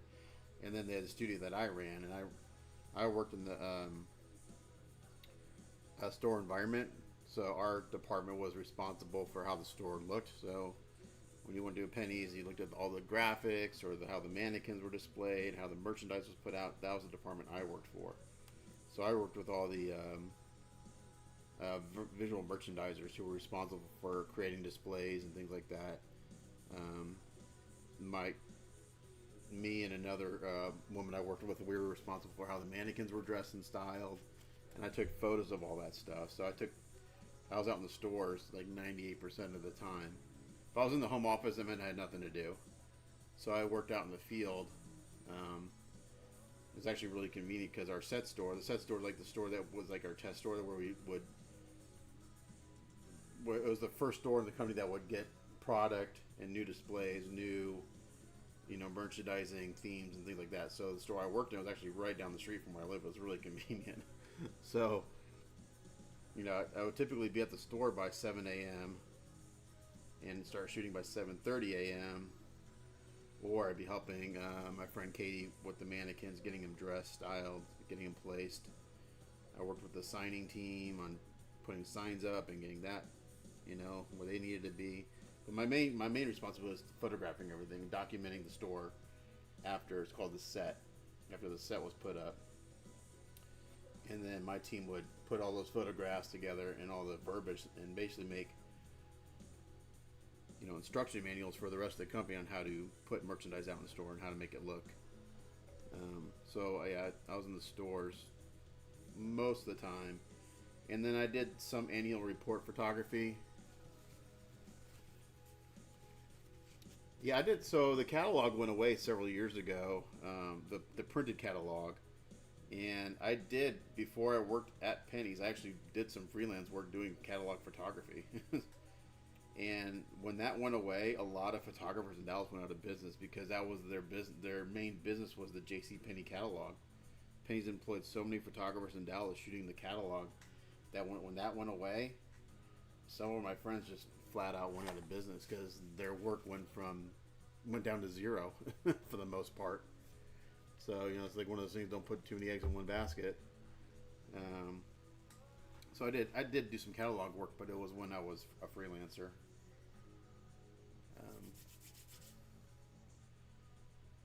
And I was shooting. Another studio would hire me as a second, or actually a third shooter, because they had a main shooter, the guy who owned the studio, and they had another guy that was not full. He wasn't a full-time employee, but he was there every day. He was like a full-time freelancer. And so whenever during the holiday season or like during really busy parts of the year back to school, they'd bring me in and I would do catalog work. And I didn't do any on figure, meaning on models. I did what's called laydowns.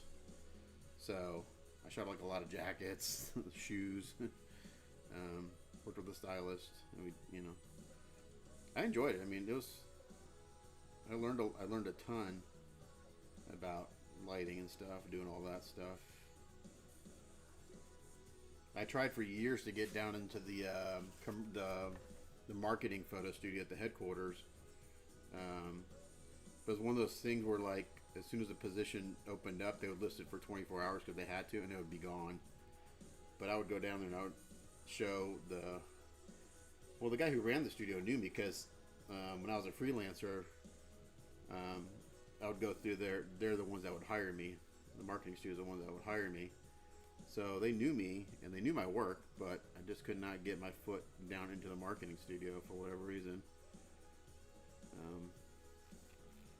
But that was what I wanted to do. I did, yeah. I have a bachelor's degree in photography from Rochester Institute of Technology from Rochester, New York. It's hanging on the wall behind me. So I started out going to the community college here because back when I was out of high school, I was painting cars. So I thought I was going to paint cars for a living, restore these Thunderbirds forever, or do some sort of, something in the automotive paint industry. And I'm not sure what the law is now. But at the time, in order to stay on my parents' health insurance, I had to be enrolled in school full time. I think I could stay until I was like 23 or something. I'm not sure what the law is now. So anyway, I was working full time at the body shop doing paint and body work. That's where I got my painting chops and all this, my skills doing this kind of stuff. And then I was going to school also to stay on my parents' health insurance. And then I was just taking electives. I wasn't taking like any English or stuff like that. I wanted to take fun classes. So I basically took all the art classes. I took like life drawing where drew nude models. I took watercolor. I took what else did I take? Anyway, I took like all the art classes that I wanted to, and then the only thing that was left was photography. Mom's like, you should try photography. It's like, that doesn't sound very interesting. So anyway, she kind of convinced me to take it, and I had a great photo one teacher. So she's the reason why I became a photographer, really, because she was really good. And anyway, so I took all the classes I could at the community college here. And then when I was done with taking all the photo classes and everything,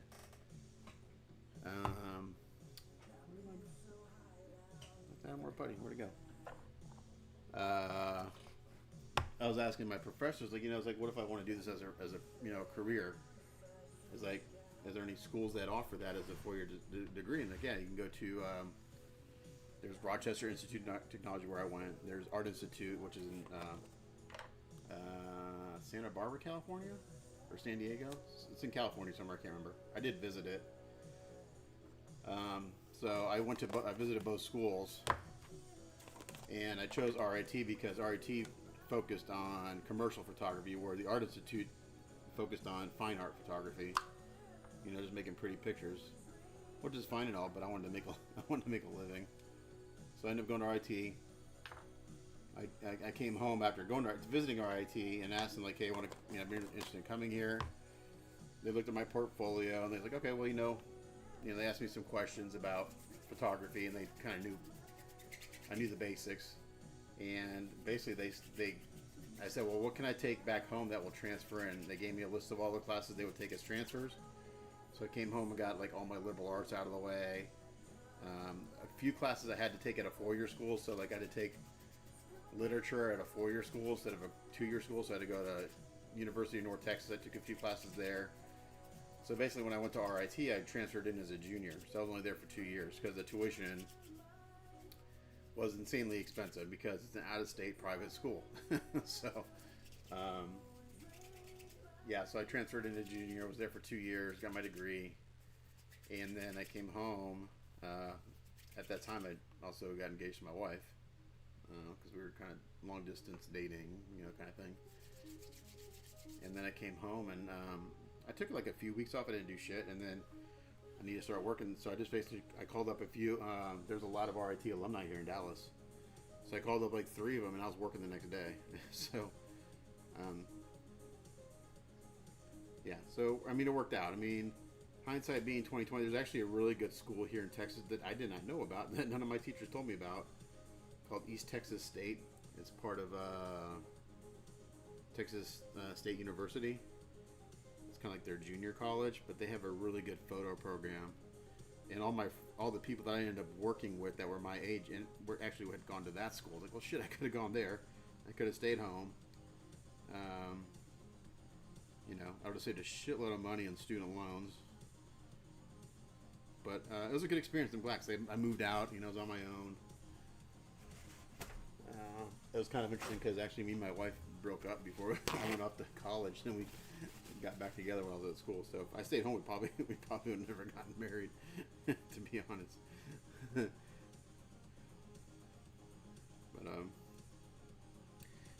it worked out. And then getting the degree, looks good on your resume when you want to try to get a corporate gig. So yeah, so I got a degree in photography, and now it just collects dust on my wall. Yeah, hindsight 2020, I would have gone to East Texas State, and I probably just assisted because I learned more assisting like in the first few weeks being an assistant on like commercial sets than I ever did in school.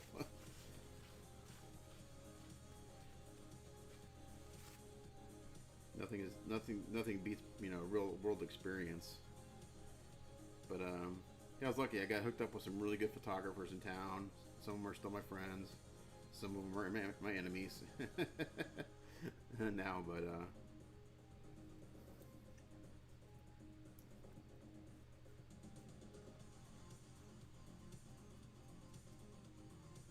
so I've got a degree in photography.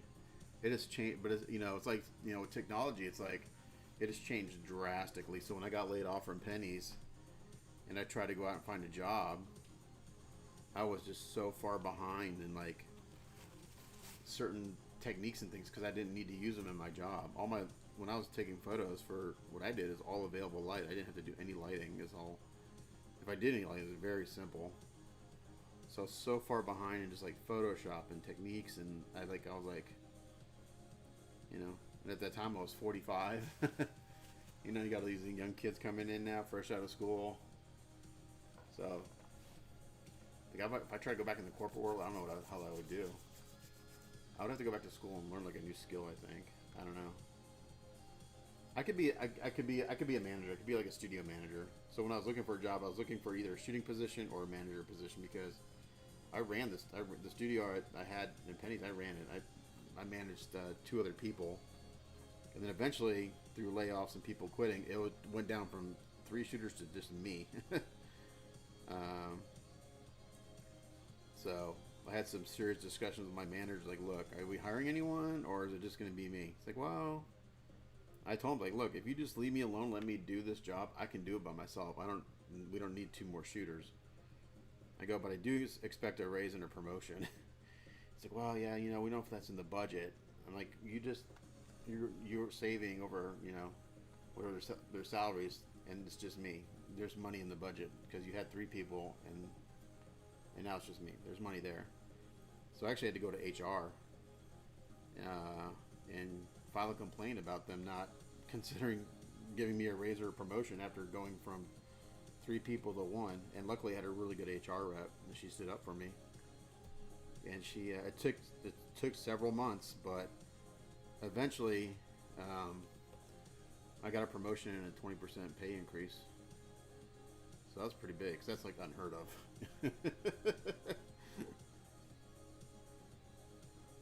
20% pay increase, especially in the corporate world. Like, 'cause once they have you, they like, oh, there's never any money for a raise or a promotion, right? No matter how well the company's doing. And when I was there, Penny's was always struggling. So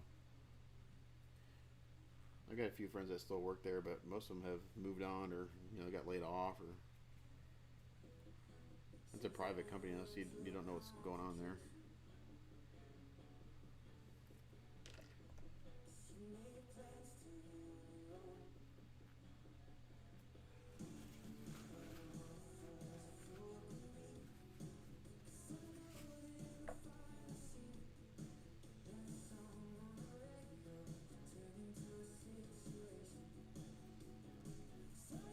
So anyway, that's the story of my college career.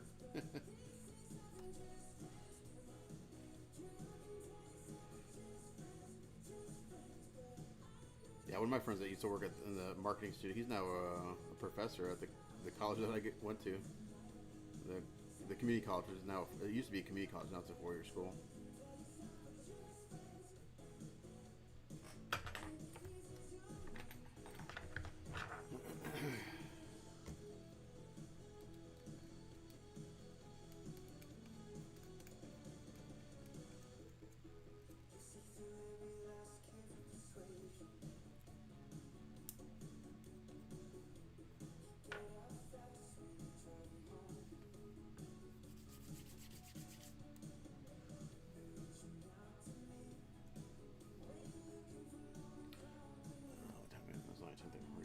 do have to take a 12. I do have to take a call at noon, so that'll be perfect. Take a break and.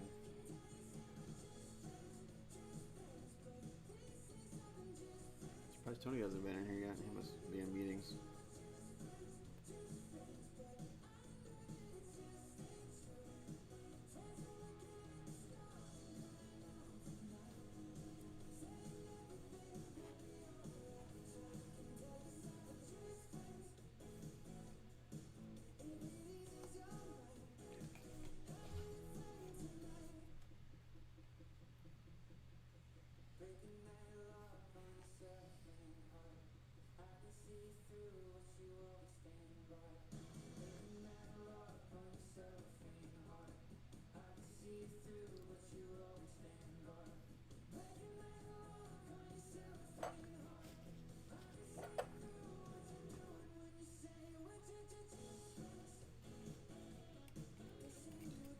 Alexa, play Pandora Angra.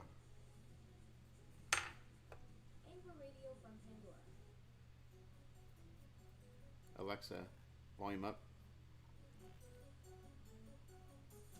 Get something a little heavier going on. It'd be like my 80s synth vibe, but sometimes you just need some good old heavy metal.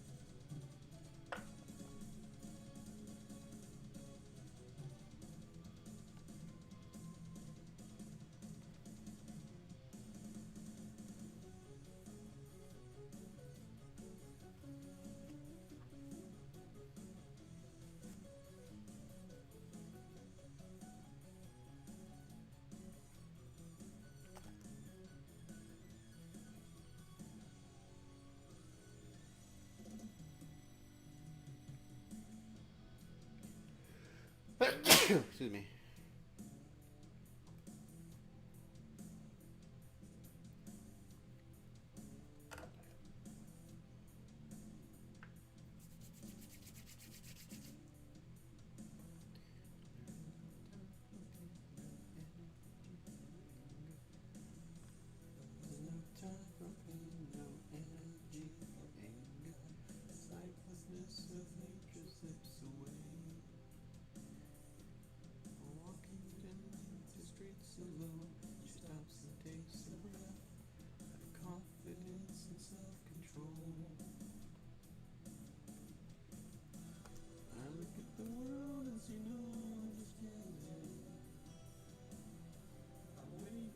Some sense of strength.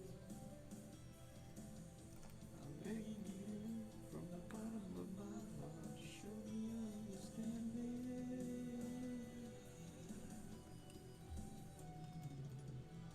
I need to feel a life that's a fleeting memory of so fine. That's why the beauty finds me. That's a taste that brings me to my knees in a lazy train of strength.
off a little bit and go back and be a little more aggressive with still sculpting in some detail.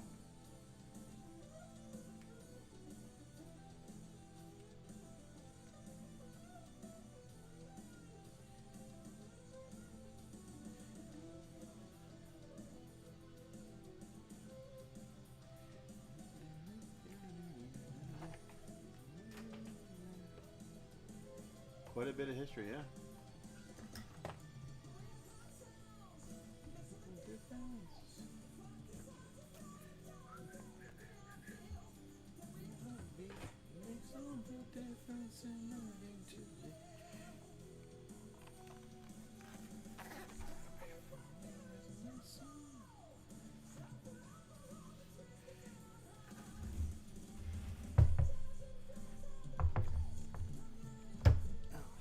Something just broke. Alright, let's put something off the old rock.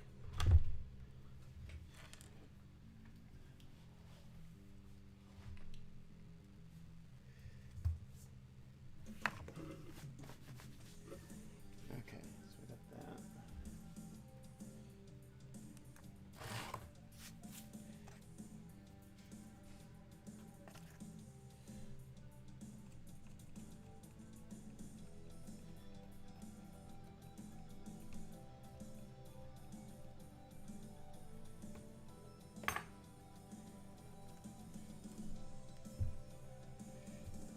Yeah, I think I've said this before, but as a kid, I always wanted to build models for ILM. I wanted to build, you know, Star Wars ships and stuff for movies.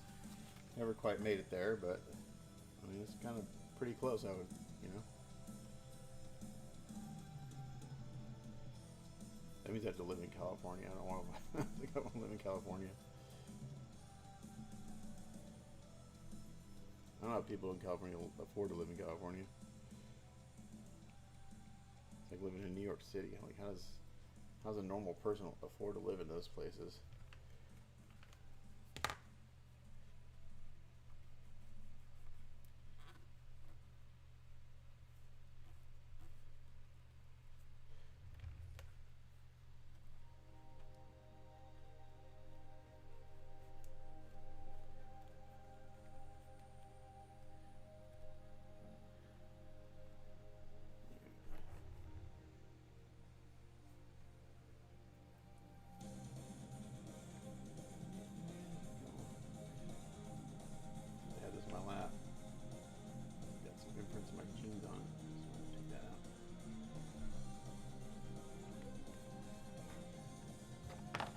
Oh, volume down.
Tony. I was wondering where you were. How's it going?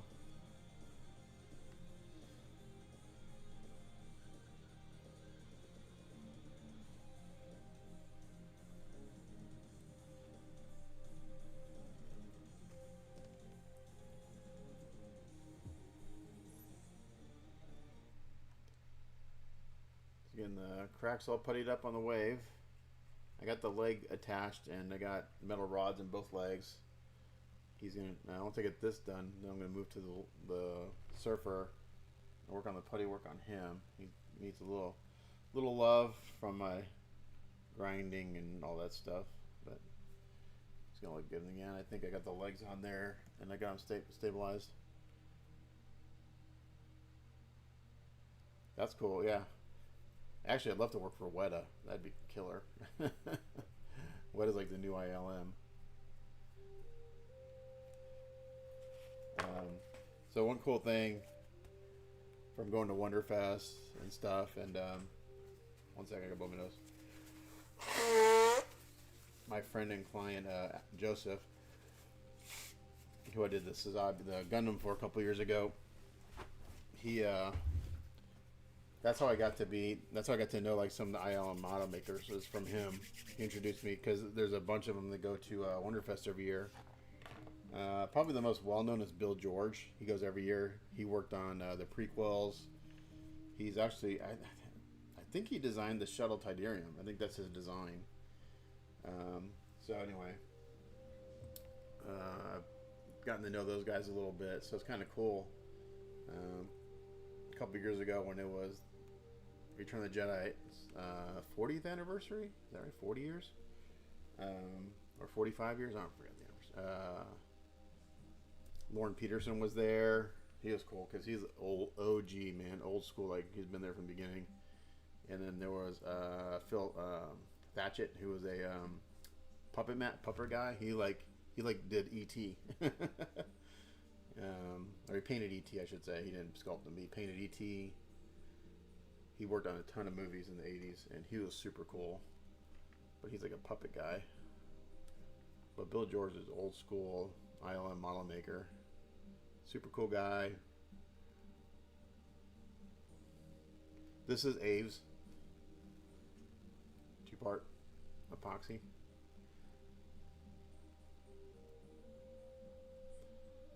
It's perfect for this because you got enough work time to go in there and really kind of, I'm pushing really hard on this to kind of get to feather out and conform to the shape around it. So I'm pushing as hard as I can because it's starting to stiffen up on me.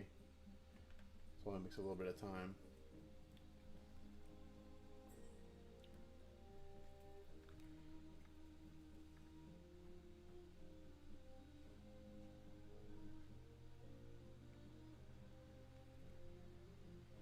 Here's another guy that goes to ILM, Wonderfest ILM guy. Another guy, he's super cool.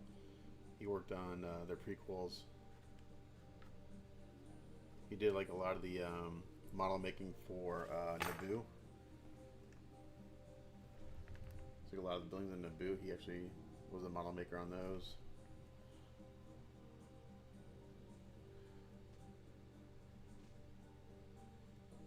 Yeah, so it's kind of cool. So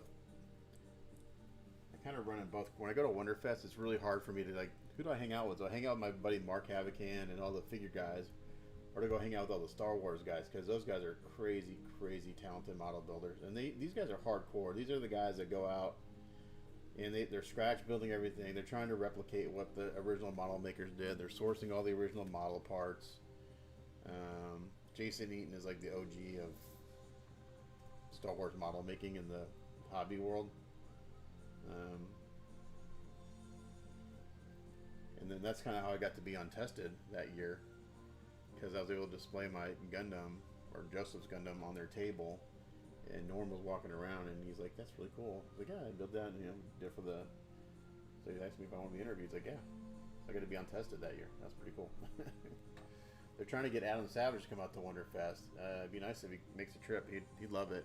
I think the problem with that is that he's so well known. He'd have a hard time walking around without getting. I think it'd be a different, but I think the Wonderfest crowd is different than is a different crowd than like the Comic-Con crowd. Because the guys, like, I'm going to say quote unquote celebrities that do come to Wonderfest, they don't get bombarded by people there. People are very respectful. So I think it's a different crowd than Comic Con. Or Comic Con is literally not that there isn't just nerds at Wonderfest, because mostly nerds, but we're all very mature adults for the most part. And so anyone that is like quote unquote a celebrity, they can walk around and not get, you know, bombarded by quote unquote fans.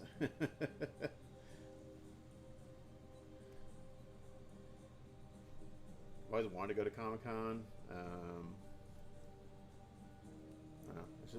I think it's just, if I went, I would have to try to make it like a business trip, try to get work. But I just know it's like crazy expensive. I won't have a place out, you know. I won't want to spend the money. One of my friends was like, "Oh, you should get a booth there." It's like, to get a booth at Comic Con is like, it's like 10 grand or something stupid like that. I don't know. It's something stupid. It's crazy expensive.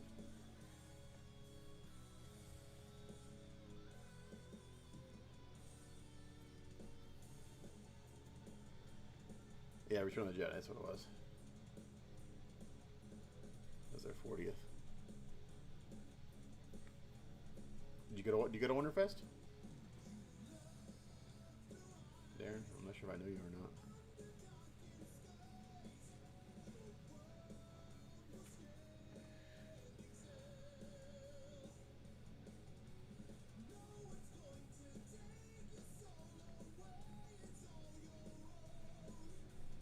Yeah, like so I didn't go to Wonderfest this past year because why didn't I go?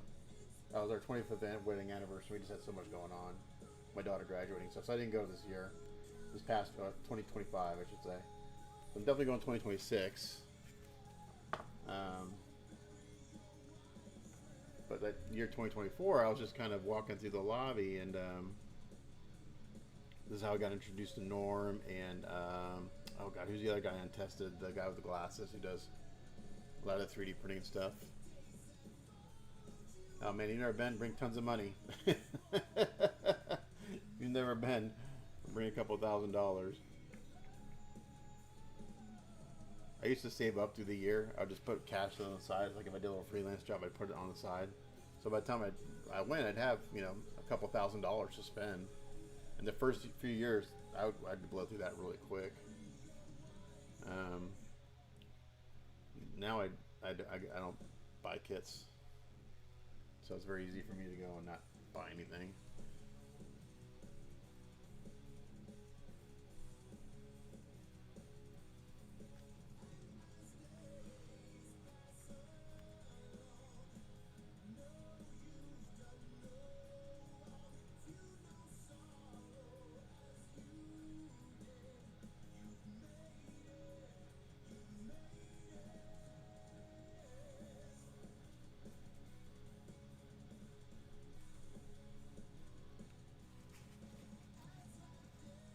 They're not. They don't need to be magnetized. This thing's so damn heavy, it's not going anywhere. It does not need magnets.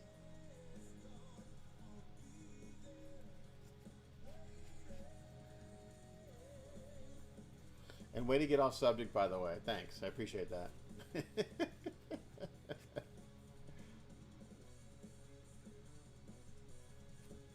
just about going with you. Yeah, this wave now weighs 20 pounds, maybe more. That's heavy. It ain't going anywhere.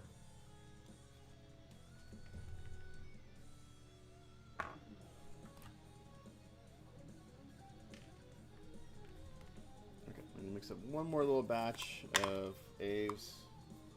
Actually, I'll mix up. I need to fill that hole there. I'll mix up a little bit more than I think I need.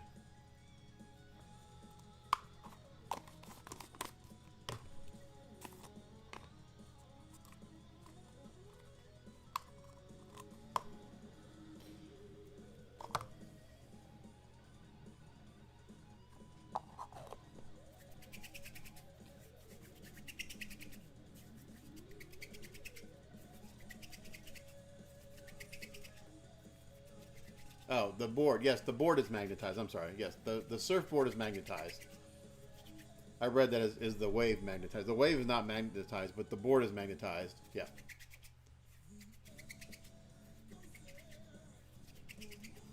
I'm just messing with you, man. You should know that by now. Yeah, the board is magnetized. Sorry, the board is magnetized to the wave. Yeah, it was done in the factory. The wave is not magnetized, but it doesn't need to be magnetized.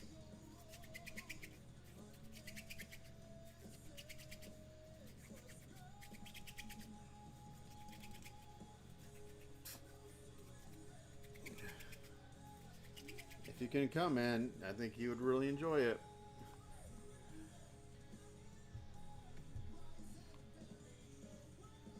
Now let's plug the hole where I poured the resin in yesterday.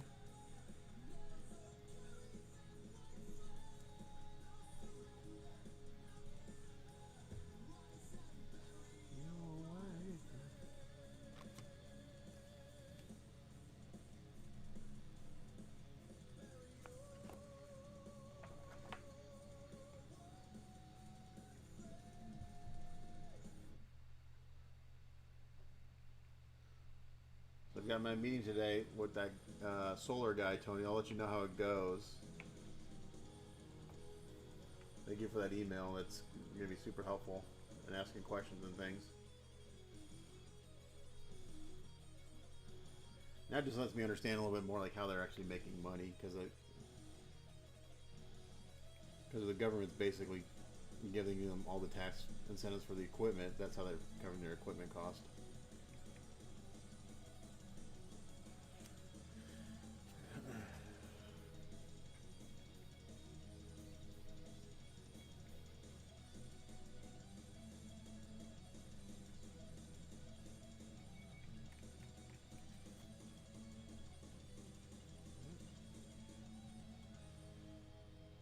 Me too. We'll see.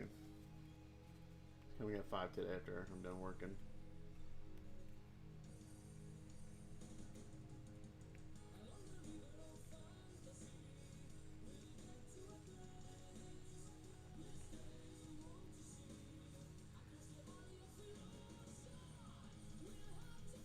Alright, hole is plugged. That's a little sculpt there. That looks good. It should blend in nicely once it's primed.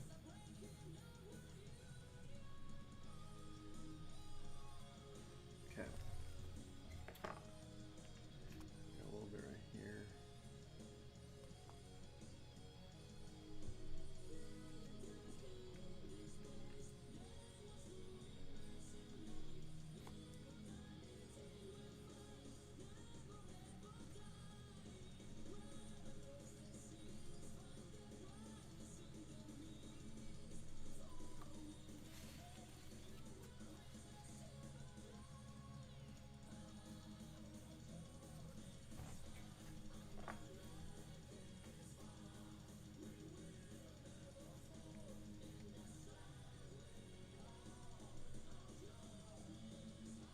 Yeah, Les is like, well, our roof can be covered in ugly solar panels. Like, well, the backside of the house will be covered in ugly solar panels, but you don't see them from the front.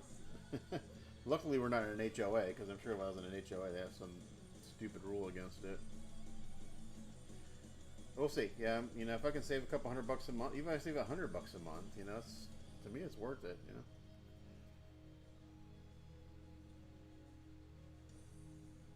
But yeah, I really need to see a contract. That looks good.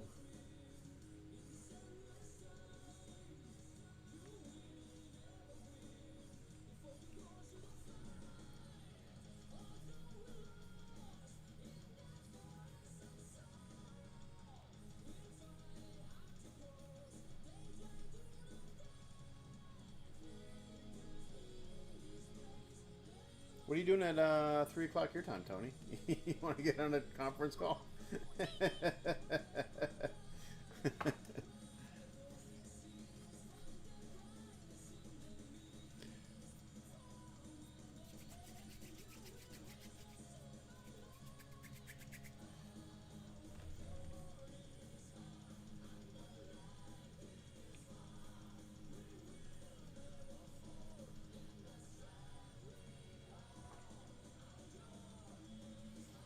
Do you guys, with your company, do you guys do solar at all? Do you ever install it? Like, is that part of your business, or no? You're doing commercial work. Do you have commercial clients wanting solar, and do you do that?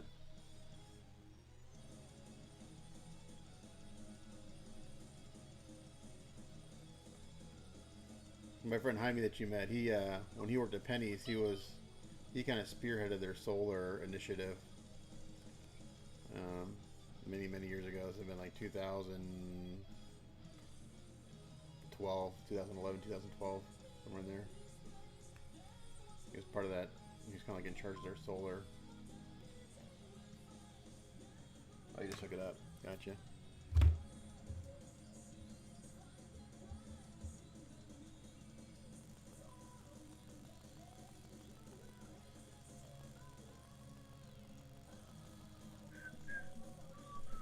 So did you see Troy McDivitt's post on Facebook, Tony?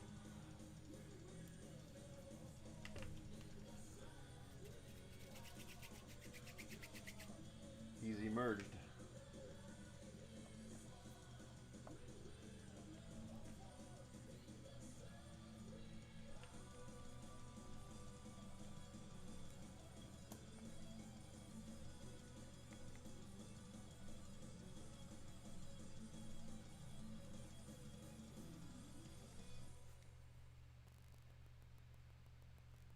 Oh, he sent you a message direct? That's good. He's a good guy. So, I mean, I know a lot of people are kind of freaking out because of his Batman project. Batman and Robin project. So, I knew he was having some problems, like, with the business and stuff. So, I knew he got a job at Lowe's. I think he works at one of the stores. I'm not sure. Okay, so we got some areas here where we got some chip out. Um,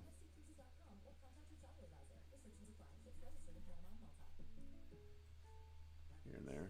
Isn't the same as having State Farm. It's like needing a best man speech, but getting one from some random +1. So I'm glad he's kind of is making a post because I'd hate for him to. I'd hate to see him get a bad name because he's such a good guy. He's super cool. Consider him a friend. Don't settle for just any insurance. Get the real deal with State Farm. He hasn't been to Wonderfest and I saw that Batman and Robin sculpt at Wonderfest. He had it there. It looked really killer. And he had a sign up list and I put my name on it and he never contacted me about it. But because he wasn't taking deposits, he wasn't taking money at that time.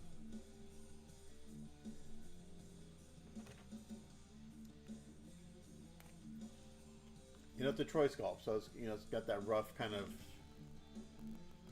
Troy sculpts are kind of rough, and it actually fits that sculpt pretty good, I think.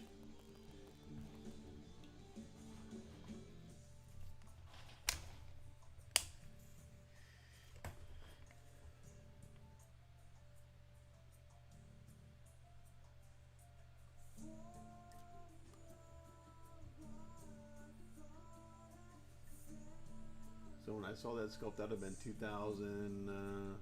It was 13 or 14 when I saw that sculpt. So, yeah, he's got a post on Facebook, basically just kind of describing like what's been going on with him.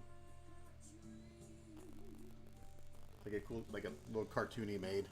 It's kind of funny. I felt that sun breath upon me.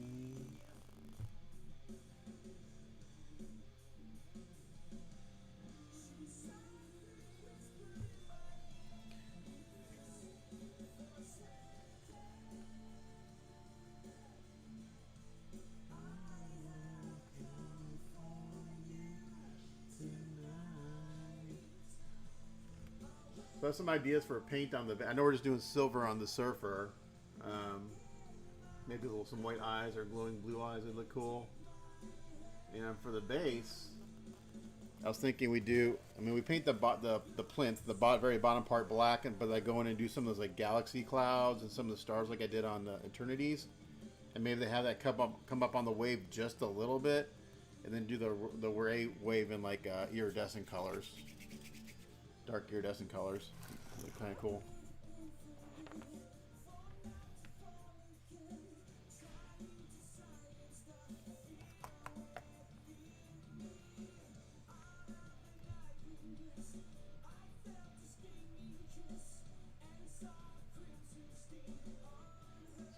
putty work done today. That's all I can do on this today because I gotta let it dry overnight. Oh, you want to do dark silver? Oh, that'd be cool. All right, sweet. I didn't know you wanted to do dark. Nice. That'd be fun. Sweet, I like that. Dark silver. Yeah, I like a dark silver. You want? I'm assuming you want the board dark silver too, then, right? So maybe the wave. Don't make it too dark.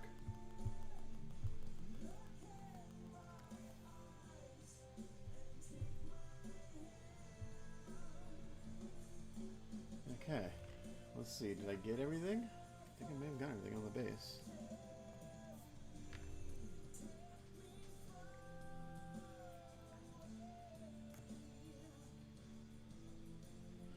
So now it's really gotta let this dry and then there's a lot of crap right there. Throw some primer on this tomorrow and see what it looks like.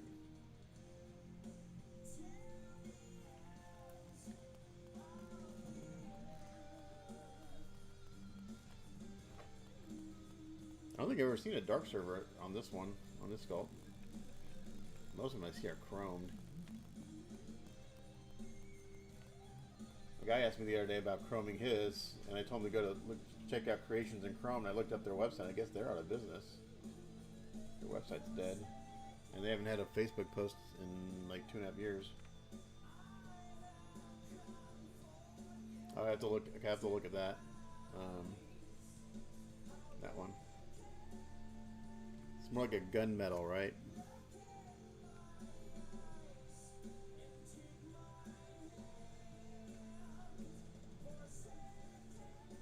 Not like black, but maybe charcoal is a better term. Like a charcoal silver.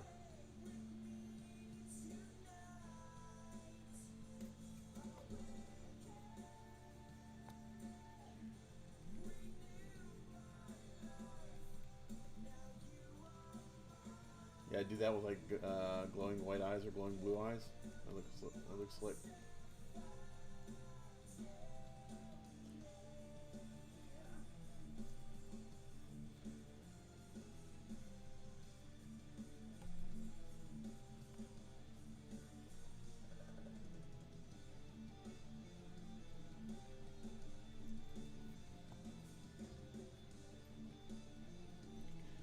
Okay, well, until I get primer on this, I really don't know if there's anything else I gotta do putty wise. So for now, the putty work is done on the base. We'll let this cure overnight. I'm gonna give us really slight sanding on some of these areas. Really, the trick is just trying to get to feather out. This putty's pretty thick, so getting it to feather is the tricky part.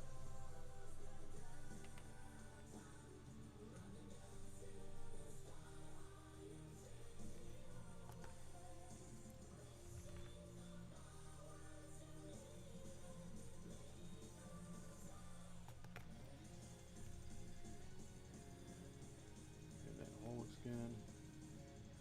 That looks good. Yeah, we're looking pretty much like night and day since yesterday.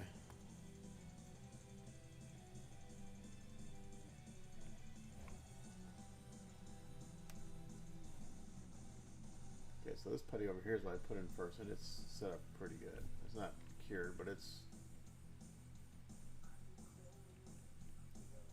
pretty hard. I think this would be the carving stage of this stuff. So I'm just gonna let that dry, and then we'll look at it tomorrow.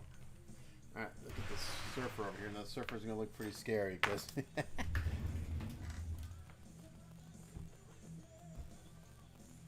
Okay.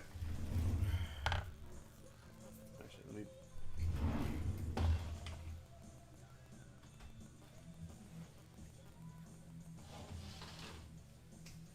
Let me get this out of the way. That's heavy. That's heavy.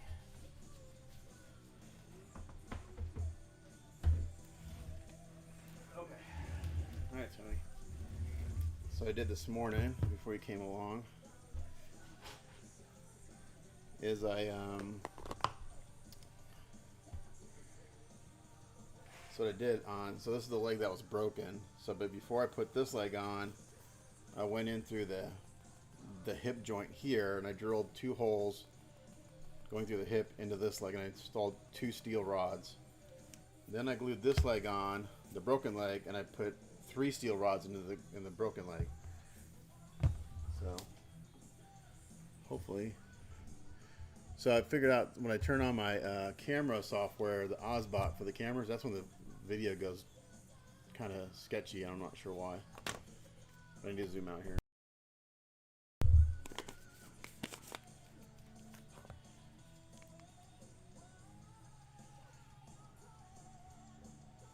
As soon as I turn it on, it starts going funky.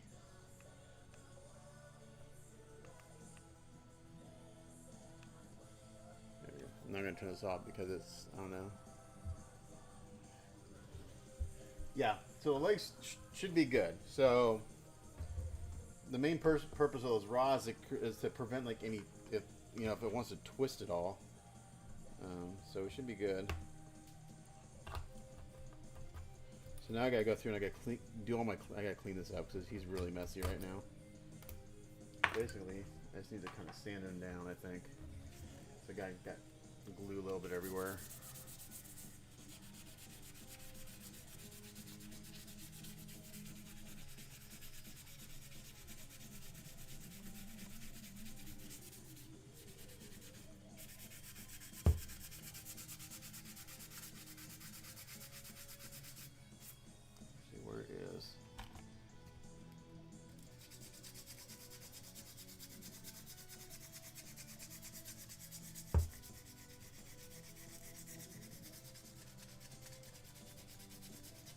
Take a little work to clean this guy up. He's pretty messy from the work I did.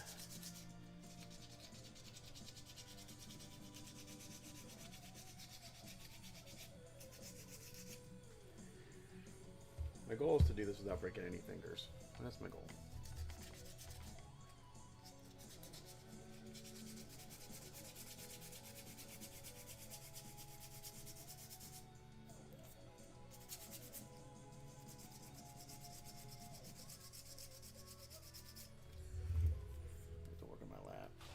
Better. It's easier to work on my lap.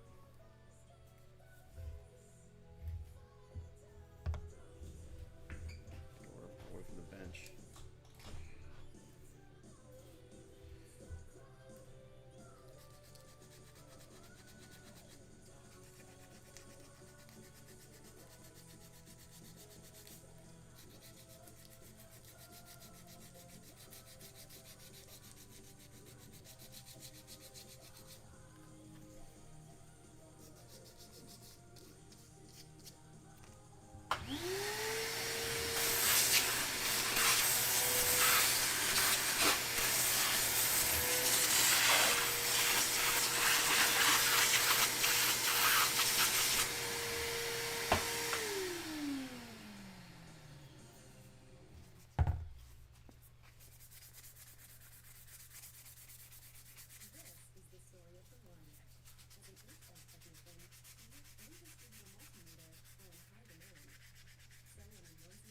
I'm expecting a call in about half an hour, so I'll have to take a break for that. And then it'd be a good time to take a little bite to eat too.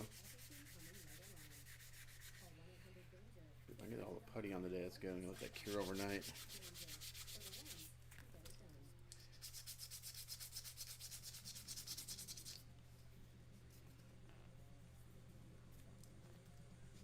So Tony, I sent a couple pictures to Nisam to show him I had this back in the shop. And whenever I send him a message on Facebook, he sends me voice recordings.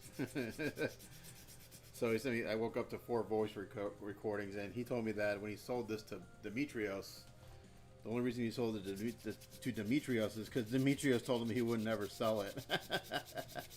It being the master, he was worried about it getting in the wrong hands, and so I told him, yeah, a good friend of mine and client bought it, and he's like, "Oh, is that Tony?" He knew exactly who you were. He's like, "Yeah, he's a good guy." So.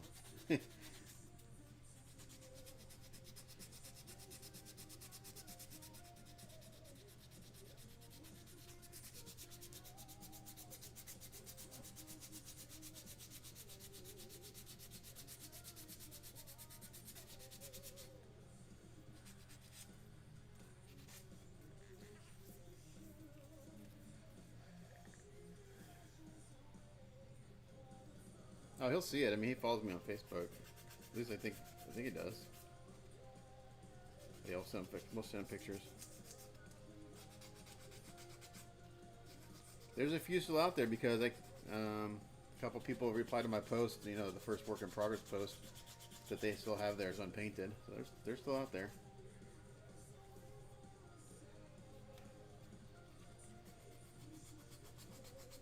Who's this? Who sculpted this? Do you know? Was it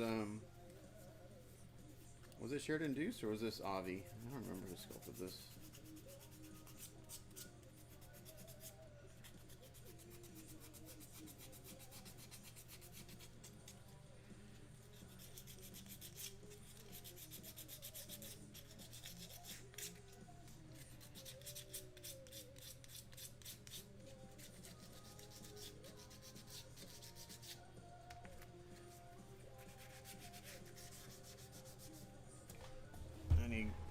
It's about time to go buy some new sanding sponges. These are all about used up.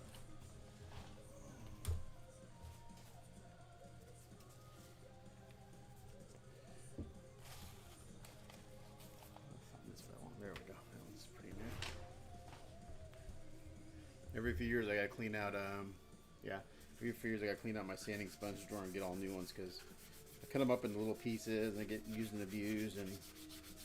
Eventually, they just get worn out. It's about that time. It's been a few years since I bought any.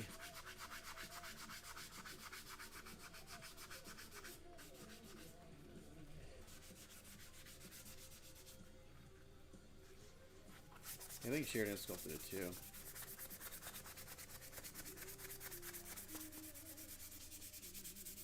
I don't know because I don't have a label, so there's no label thing. Who sculpted it?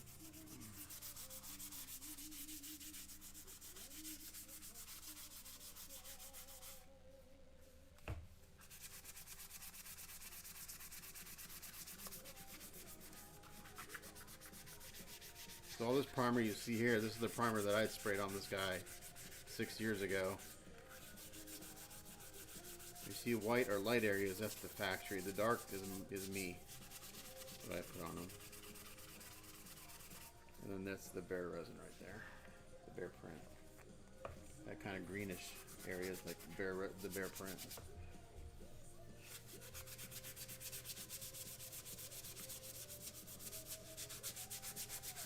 So we're just going to sand them all down, get them nice and cleaned up and smooth.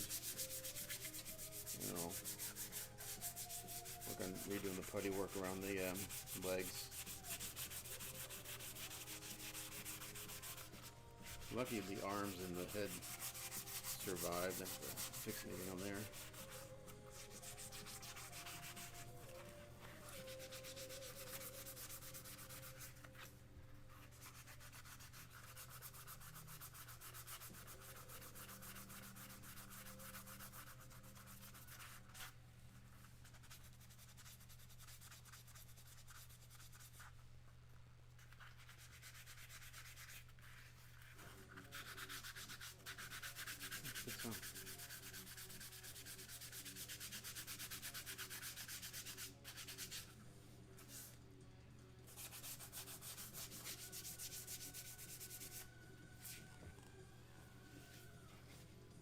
Play some Bondo where in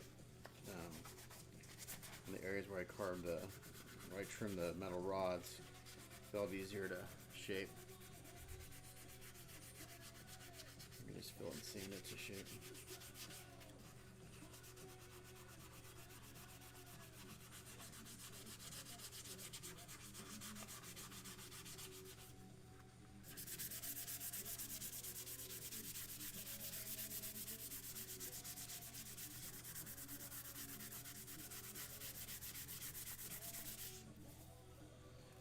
I'd be curious to see how the factory shipped this guy.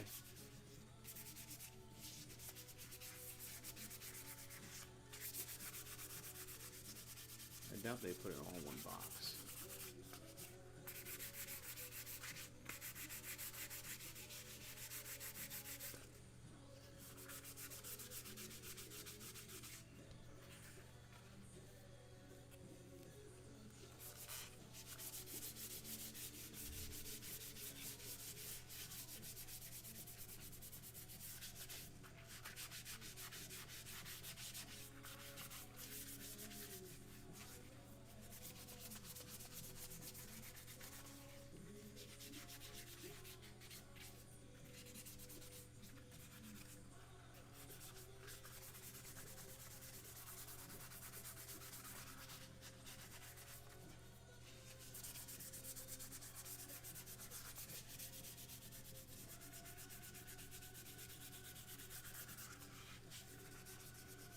I'm gonna use that UV putty initially on the leg joint and the leg seams.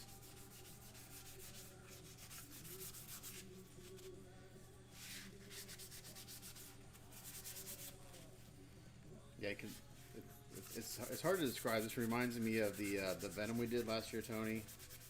Alpha, I think it was Alpha 3, where it felt like a print. Kind of had that flexibility to it. And Mark insisted it was a casting. I still think it's a print.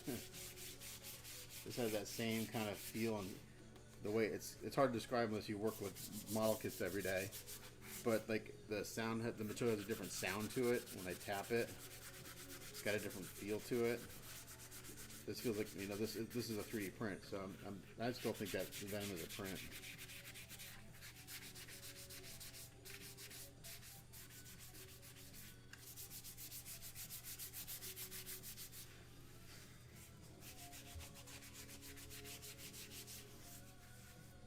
Because it sounds like vinyl.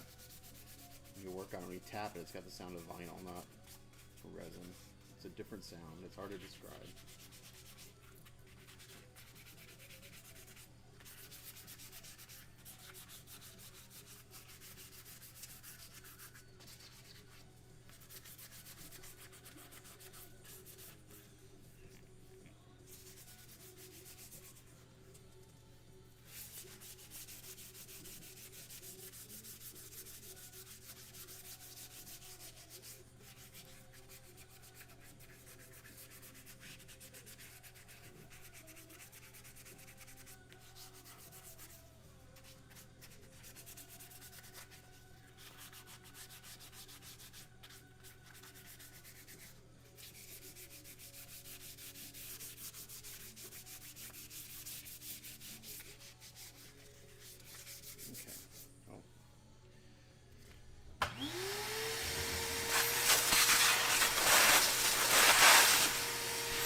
Go in here and I gotta putty these areas where I ground down these steel rods because I dug into his butt a little bit, which is fine because I wanted to grind those a little bit below the surface so I had room to putty and stuff. So I think I'm just gonna try to use this UV stuff. Let's see.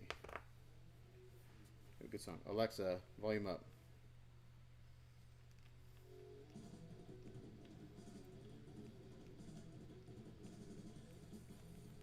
So this is funny. So volume down. Alexa, volume down. So one of the things I wanted for Christmas, I wanted some cowboy boots. I don't have any cowboy boots, and I kind of want a pair just to have like everyday boots.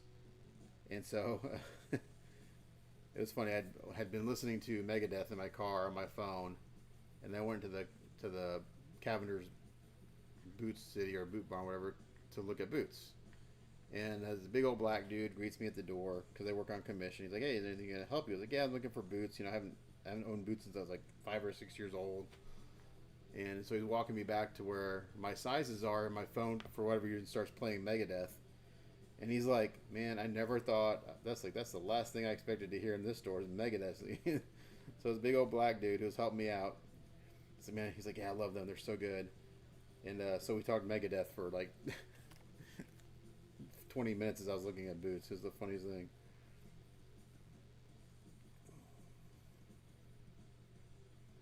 Alright, so I got some just big old blobs on here. We'll get that on, we'll get that cured, and then we'll sand it, and hopefully it conforms to the shape well. So I got that on there pretty thick, so I'm going to hold this light here for a good couple minutes. Across the land, killing for religion, something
This guy's gonna take a little work to get him back to where I had him, but we'll get there.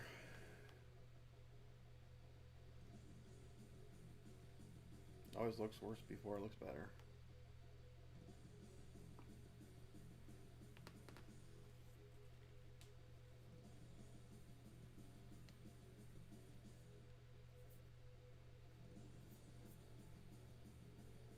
So the factory pieces, the arms came off. They just left those magnetized, but they had these ugly seams. So when I got this, I glued them on and filled the seams. Makes shipping a little trickier, but it just looks better.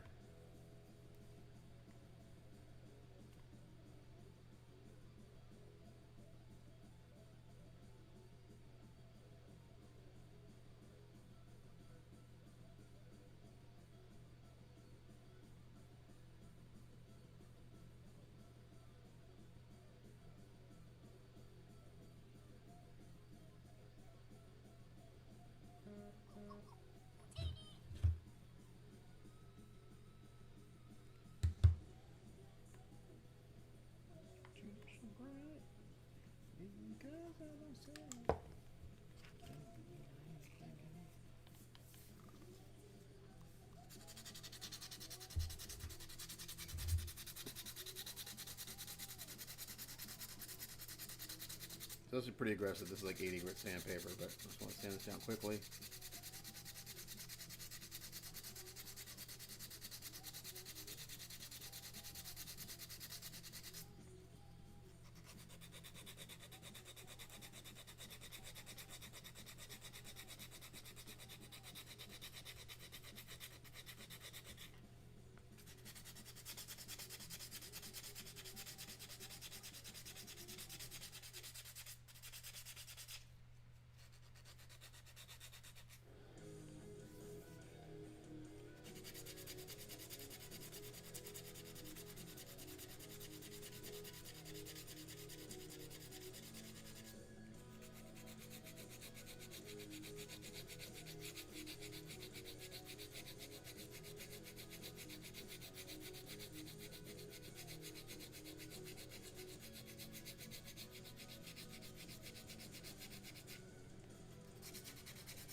Feels really good. So I use my fingers because my fingers can feel better than my eyes can see. So that feels like that's really smooth. Primer will tell me differently.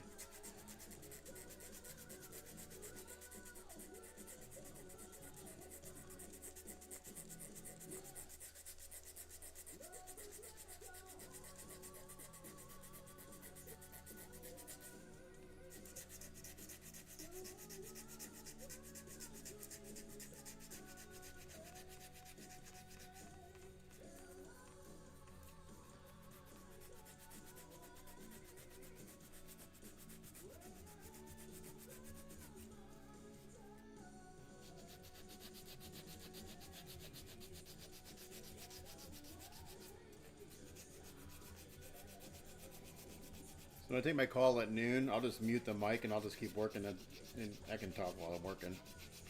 But if I'm muted, it's because I'm on a call with another client, with Joseph.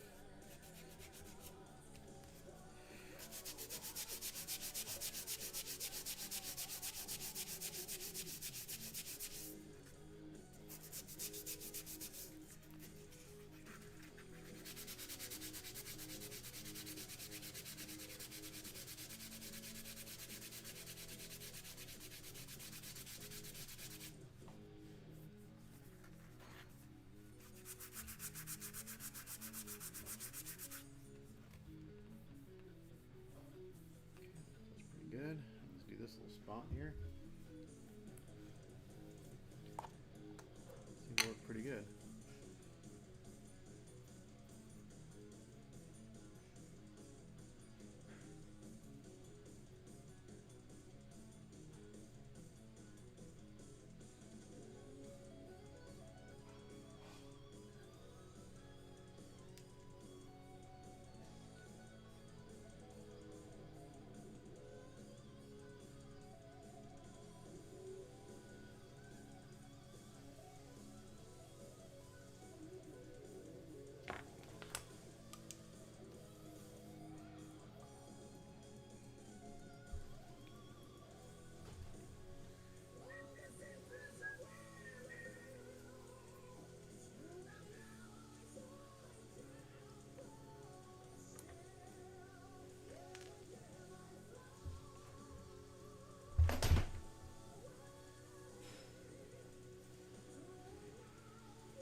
Alexa, pause. This is.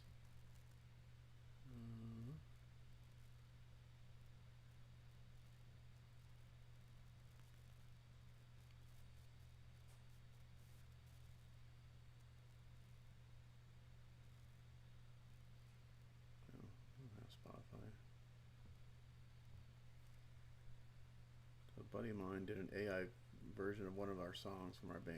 Let's see.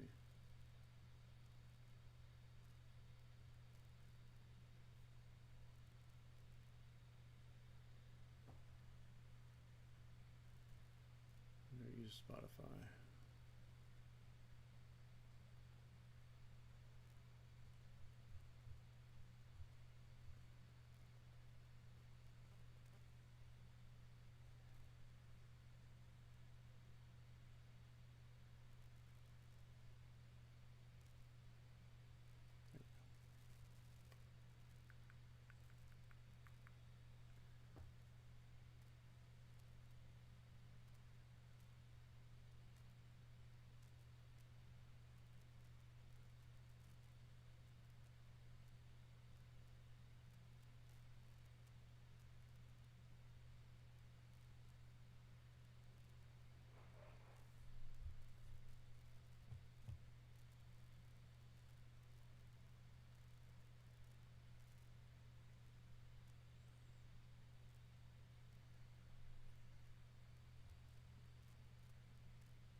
Let's see what this sounds like.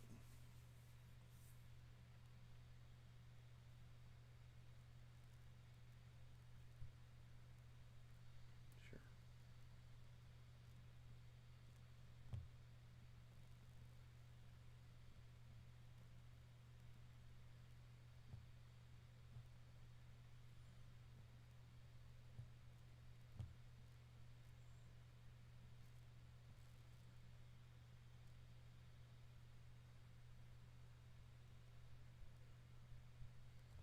Okay, I'll replicate.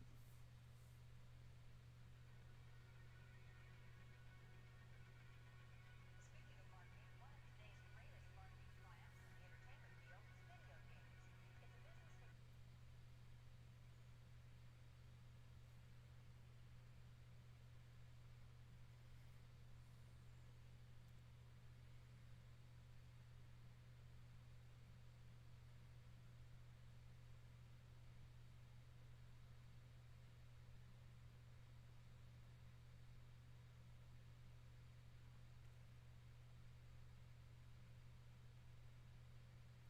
They won't play this.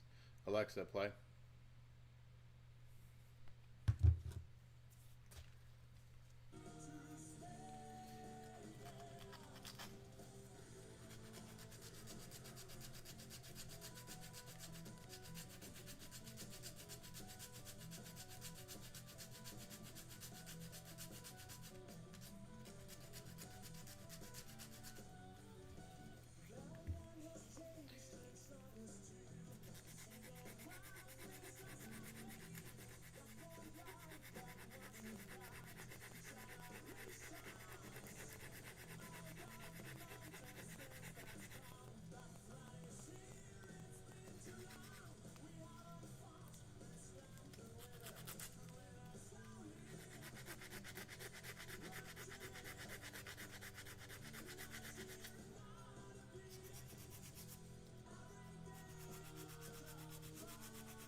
Everything will be a little red putty after I prime. A little glazing putty. Just filling a little pinholes or anything.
Feel a little bit there.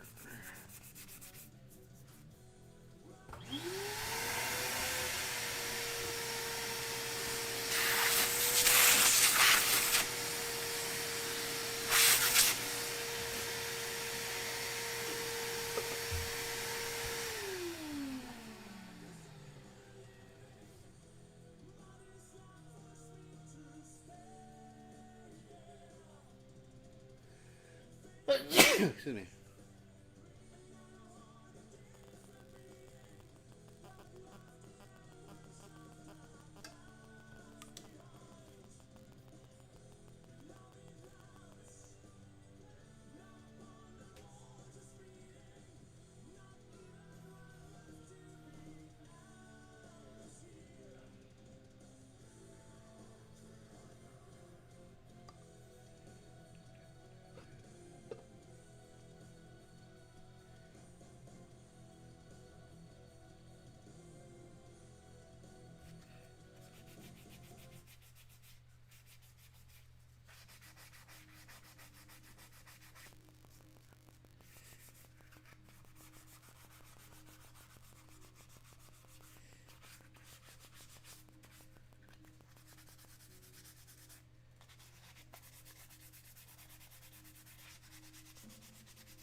Use this UV cure stuff to do the initial filling.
trying to fill the seam. And I'll go back in with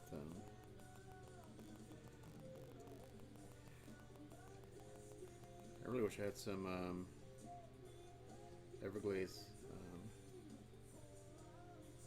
or sorry, Evercoat glazing putty, because that is really good stuff. It's just really expensive. So I haven't bought in a while, but it goes on really smooth and it sands super easy. Like a little pint of it's like 80 bucks. That's what we used to use on cars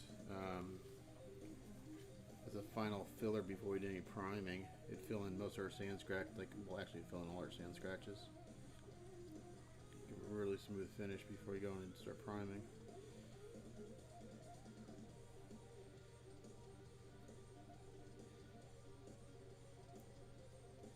Okay, let me clear that up. Oh, there it is.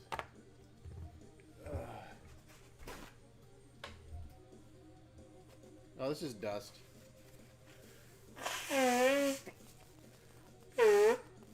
Yeah, this is dust. It comes off.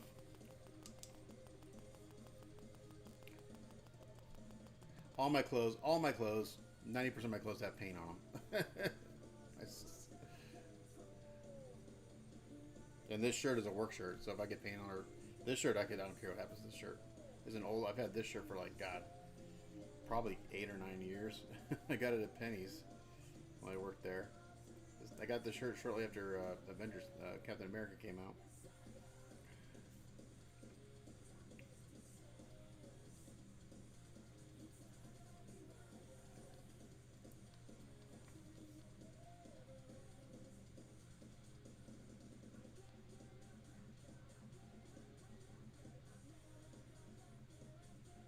Alright, so I'm just going to kind of work this in sections.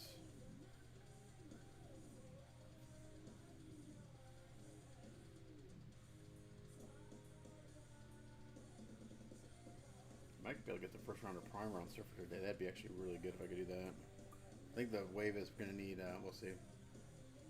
I think everything's going to take 2 rounds of sanding and priming. We'll see.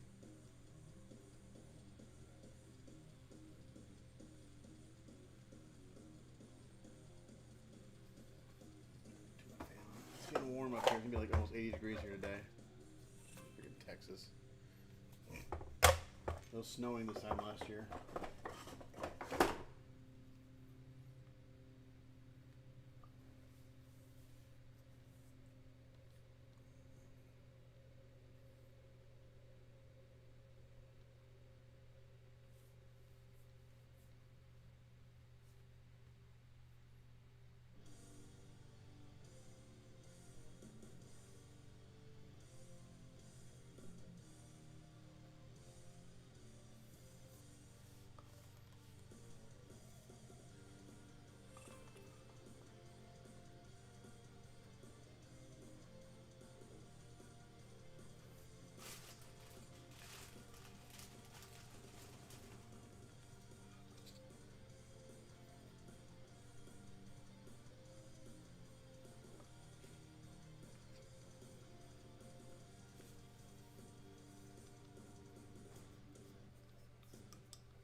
Surprised Joseph hasn't called yet. He's gonna call in a minute.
I used to work with a photographer.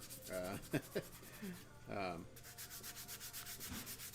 a team of brothers, and actually started charging them a clothing allowance because no matter all the jobs we did were like crazy, like in industrial factories and stuff.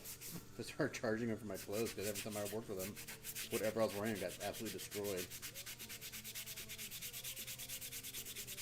Like, we never heard of that. Like, well, bill it back to your client. Okay, so those are pretty good. I still feel it.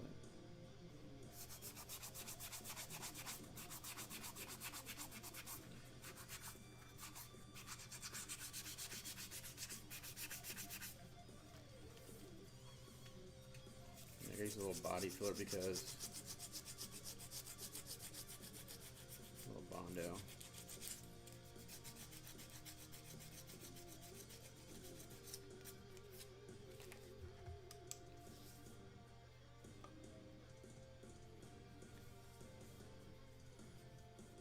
I can feel that seam right there.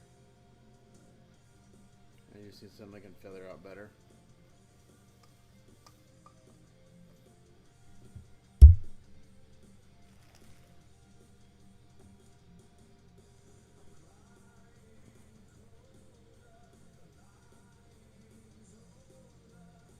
Yeah, I'm gonna call him and see if he picks up.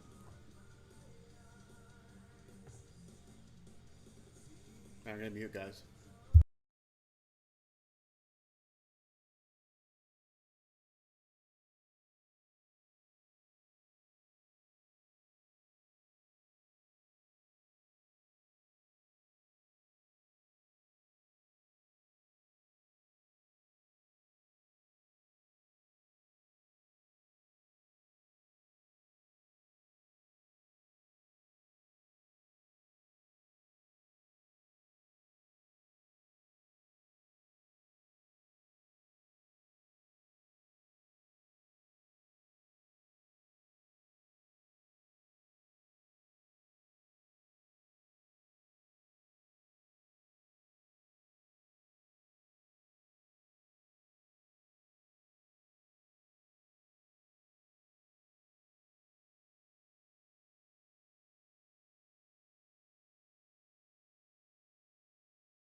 got on the model? On the phone, guys.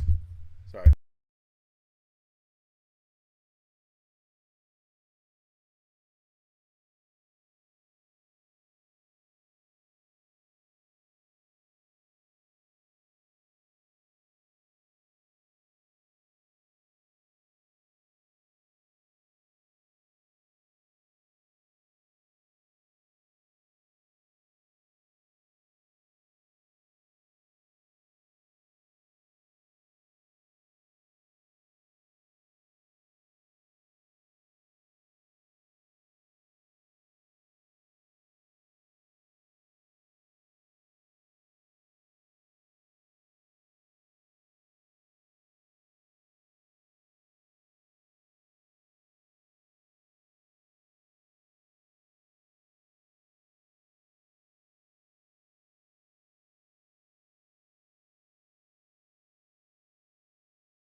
All right, so that was one phone call. Sorry, that was a long chat. I haven't talked to him in a while. I gotta make another phone call, so I'll be muted again. But I'm just standing, so nothing too exciting.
All right, now I'm back.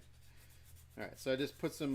This is just some Bondo body filler over the seams of the legs to help smooth out this seam because I was still kind of feeling it a little bit, and sometimes you just gotta.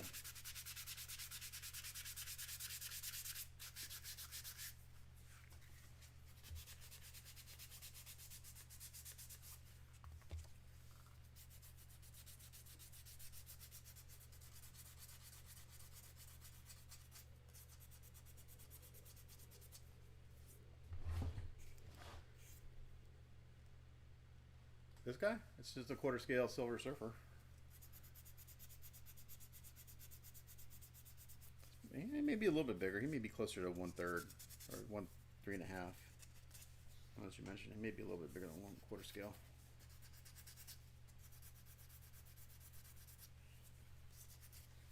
Okay, that feels good. That feels good. That feels good.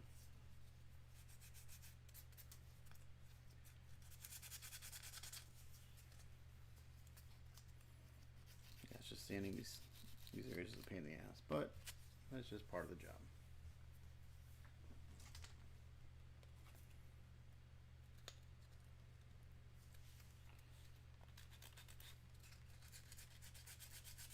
Alexa, play. Yeah, so the phone call I was on earlier was with Alexa. Volume down. Was with my friend Joseph, who's also a client. Like I said, he had me do the Kashat or the Suzabi 2 years ago, and he's actually sending me the shield back because the foil sticker on the shield peeled up a little bit, so I need to try to fix that. Anyway, so we talked, 6-7 months ago about doing another project for Wonderfest. I don't know if we'll get it done for Wonderfest because we're going to do a Kshatriya. And we're going to do it's going to be 1/72 scale or 1/60 scale, and that's a big piece. So it'll be another very nice commission. That Suzabi was the most expensive piece I had ever done before. This Kshatriya will be in the same ballpark, if not more, just because of the size of it. Because he'll want to light it and everything too. So we have a couple options. I got some 3D files I can have printed. I'll just have them printed in China because he gave me the name of a guy in China that does 3D, a factory that does really, really good 3D printing. And he said the prices are ridiculous and the parts you get are basically flawless.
Oh, you know Joseph? Yeah, he's super cool. He's the one that's introduced me to all the guys at ILM. Lauren Peterson, Bill George, all those guys. Because he's friends with them. Yeah, he's super cool. He approached me years ago about doing this as a hobby. He came up to me because he recognized me from my YouTube videos. And yeah, he's the one that approached me about doing it. Like, yeah, I'd love to do it again. And he's like, I got that kit. You want to do it? It's like, hell yeah.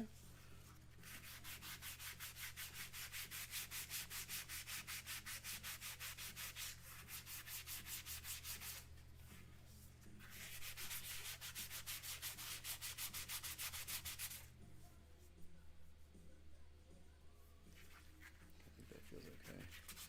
Primer will tell me differently if I need to do any more.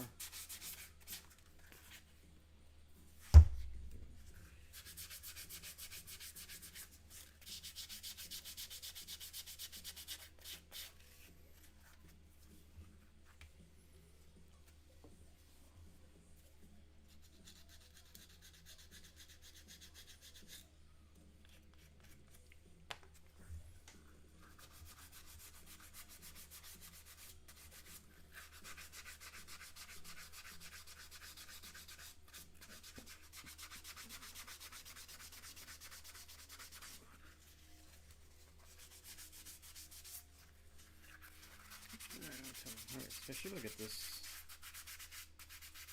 I'm going to try to get Silver Surfer in a coat of primer today. I'll still have some more work to do. I know I will, but if I can get him a coat of primer, that's really, really good. The wave I have to wait till tomorrow, so I gotta wait for that putty to dry. I think I have one more day of prep on this, and then we'll start painting on Thursday. Tony sent me a picture of the side show Silver Surfer kind of color he wants.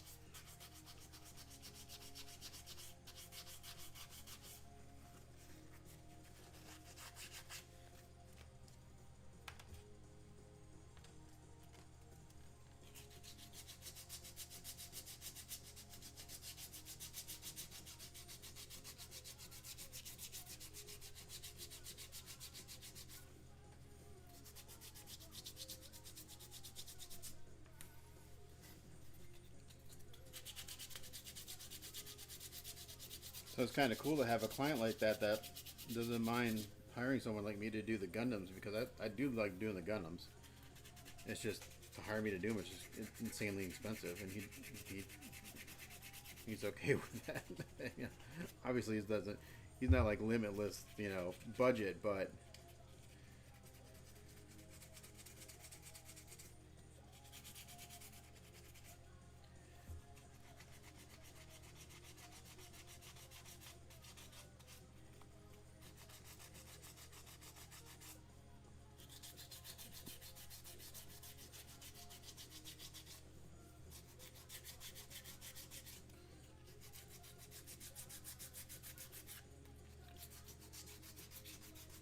I did, yes. Thank you.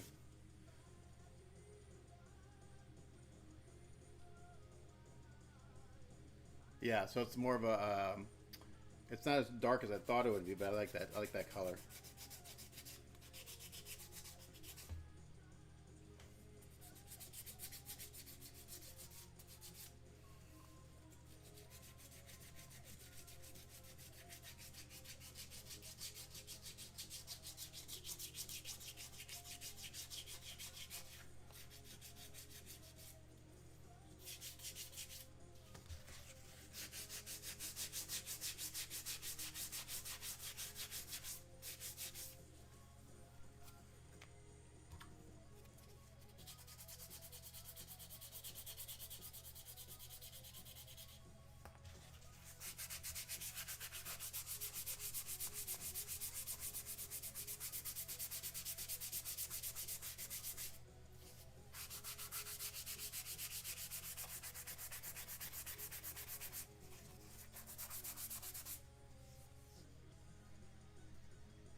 Yeah, he's disposable. And, yeah, he he's just sent me a few photos of some things he's been working on. His Rocketeer display that he has set up. So Michael Possert, who's the model maker who made the original um, Rocketeer backpack, lives close to him, and they're good friends. And I met Michael at Wonderfest a few years ago. We chatted. Super nice guy. I've got his book. He signed it. But so he had Michael make him a Rocketeer backpack and a helmet. So it's kind of cool. You know, these people that worked on the movies and did the work, and you know, you're basically getting an original. It may not be screen to use, but it's better than production. You know, because when they do this production piece, they need to get it done. They got a deadline to meet.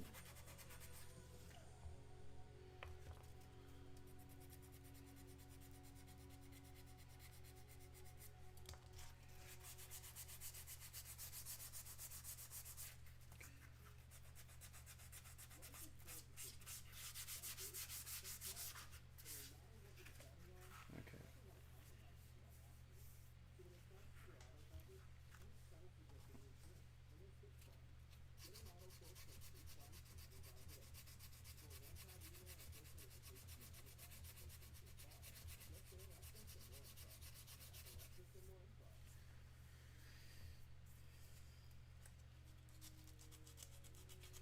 Yeah, it's funny because he's also friends with Randy Bowen. Like, he's like, I think Randy Bowen lives close to him too.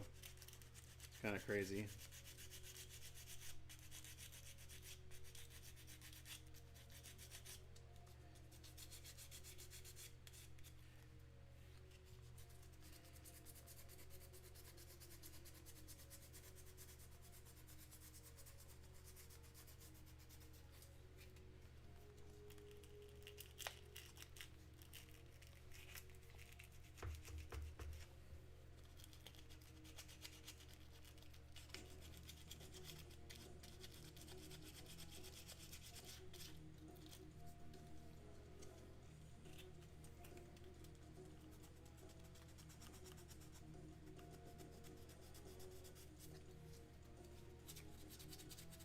Yeah, I remember when we first started talking years ago, me and Joseph, he was showing me photos of his basement. He's got this, like, it's like the whole room is like hermetically sealed and like it's got its own like climate controller. It's crazy, but he's got some very, very expensive pieces. So you know, he's got some pieces he's spent tens of thousands of dollars on. So he deserves the proper care.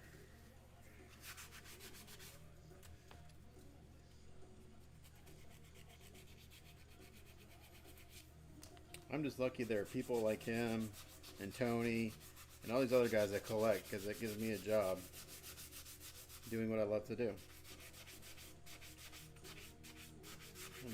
And I've gotten decent at it.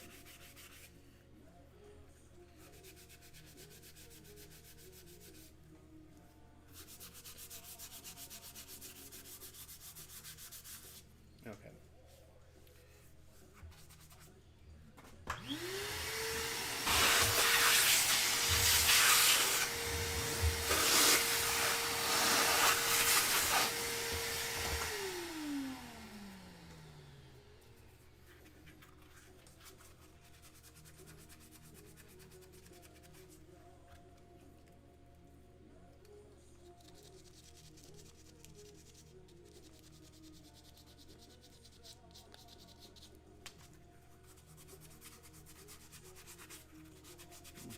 I know I'm going to have more work after I prime this, but I'm almost to the point where I could probably give him a bath and get some primer on him to see what else I got to do. But I'm pretty confident that these joints now are pretty sturdy.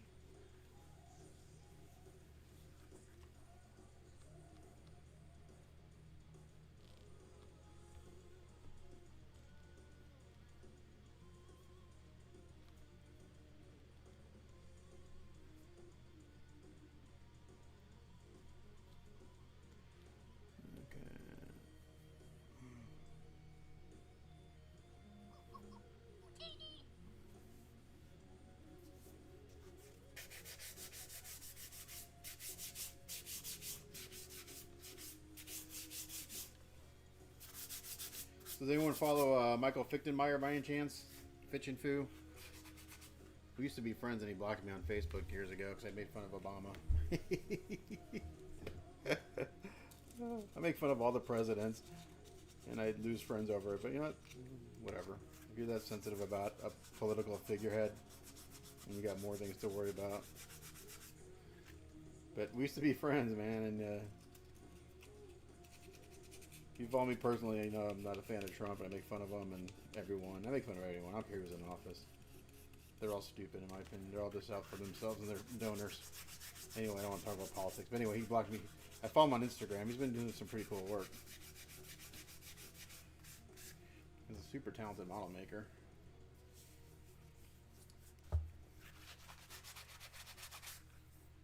I need a popsicle stick.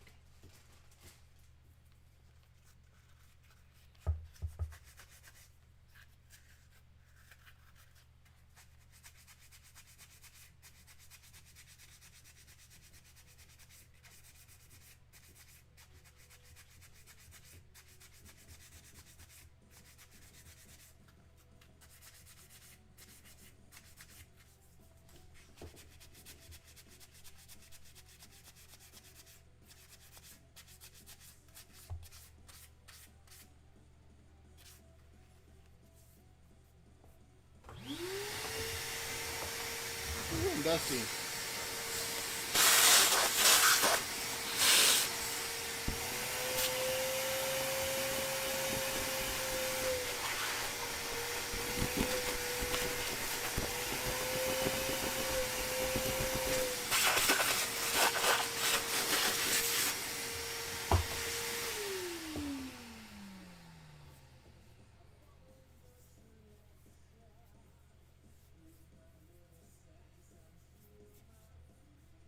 Still feel that a little bit.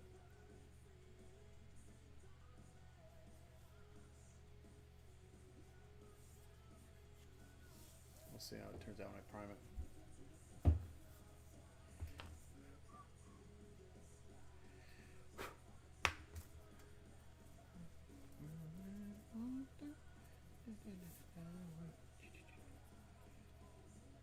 Okay. Well, I think I'm gonna go give this guy a bath. And I think I'm gonna give a bath to the bottom part of the base, the plinth. And I'll probably get those in primer today. So I'll probably stand off in here a little bit because I gotta go. I'll be in the shower, in the bathtub, and then I'll be in the spray booth. Been pretty good streams, 5.5 hours. I don't have to stream. I don't need to stream all damn day.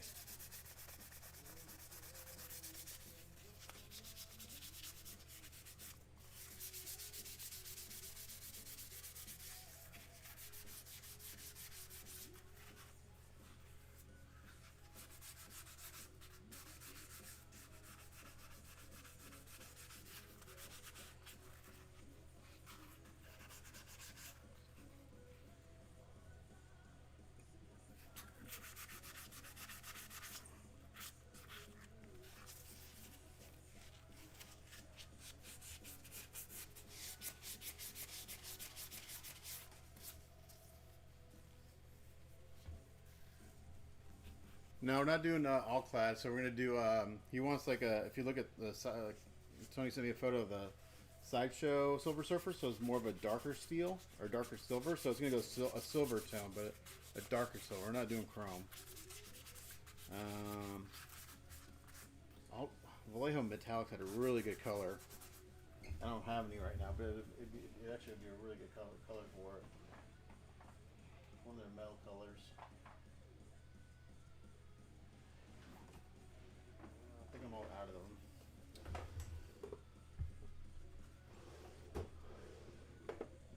It's one of their Vallejo metal colors. They have one that's called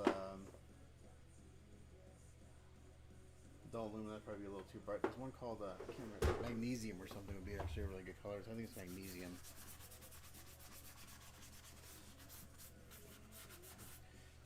I mean, the nice thing about Silver Surfer is you basically just paint them and that's it. There's really no shading or anything because you kind of get all the shading just from the light reflecting all over them. So I mean, if you're not doing chrome, the paint on it is actually pretty simple.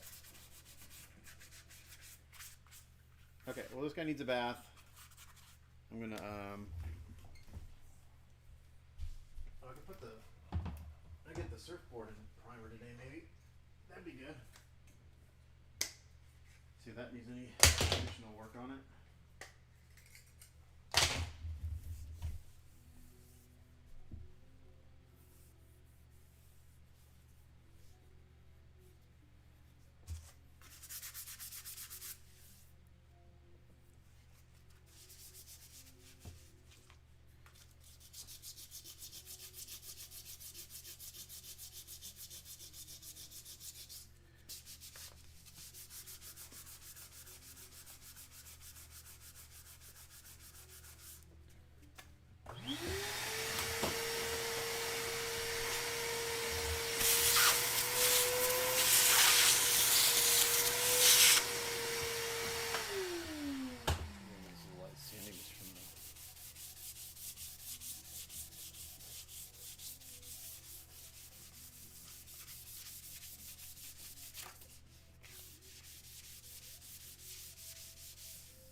Alright, so I'm going to probably sign off because I need to go give all these parts a bath. I'm going to bathe the surfboard.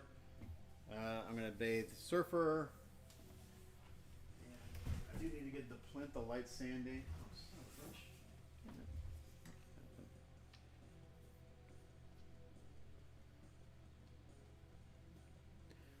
Well, that's a bummer. So I'm going to fix that.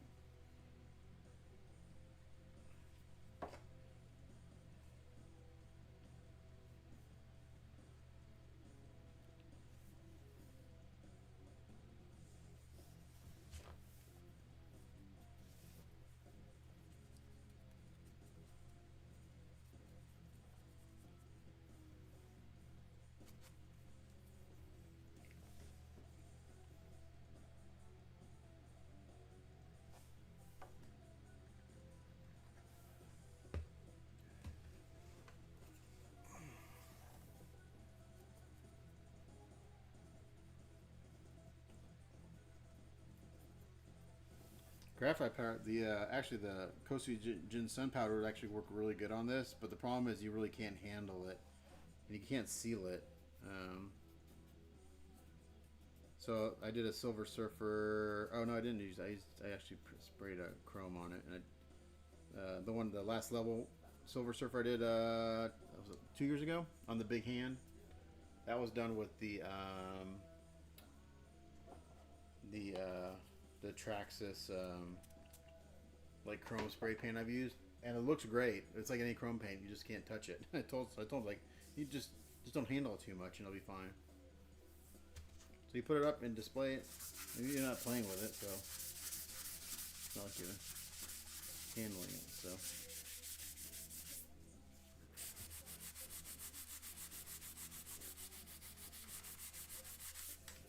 all right. So I'm gonna bathe the surfboard, the surfer, and the plinth. Get some primer on those so that way tomorrow I can sand the primer down again, see if I need more putty work. So that's it for the stream today, guys. Thanks for hanging out, and we'll be back in the morning. I'll catch you later.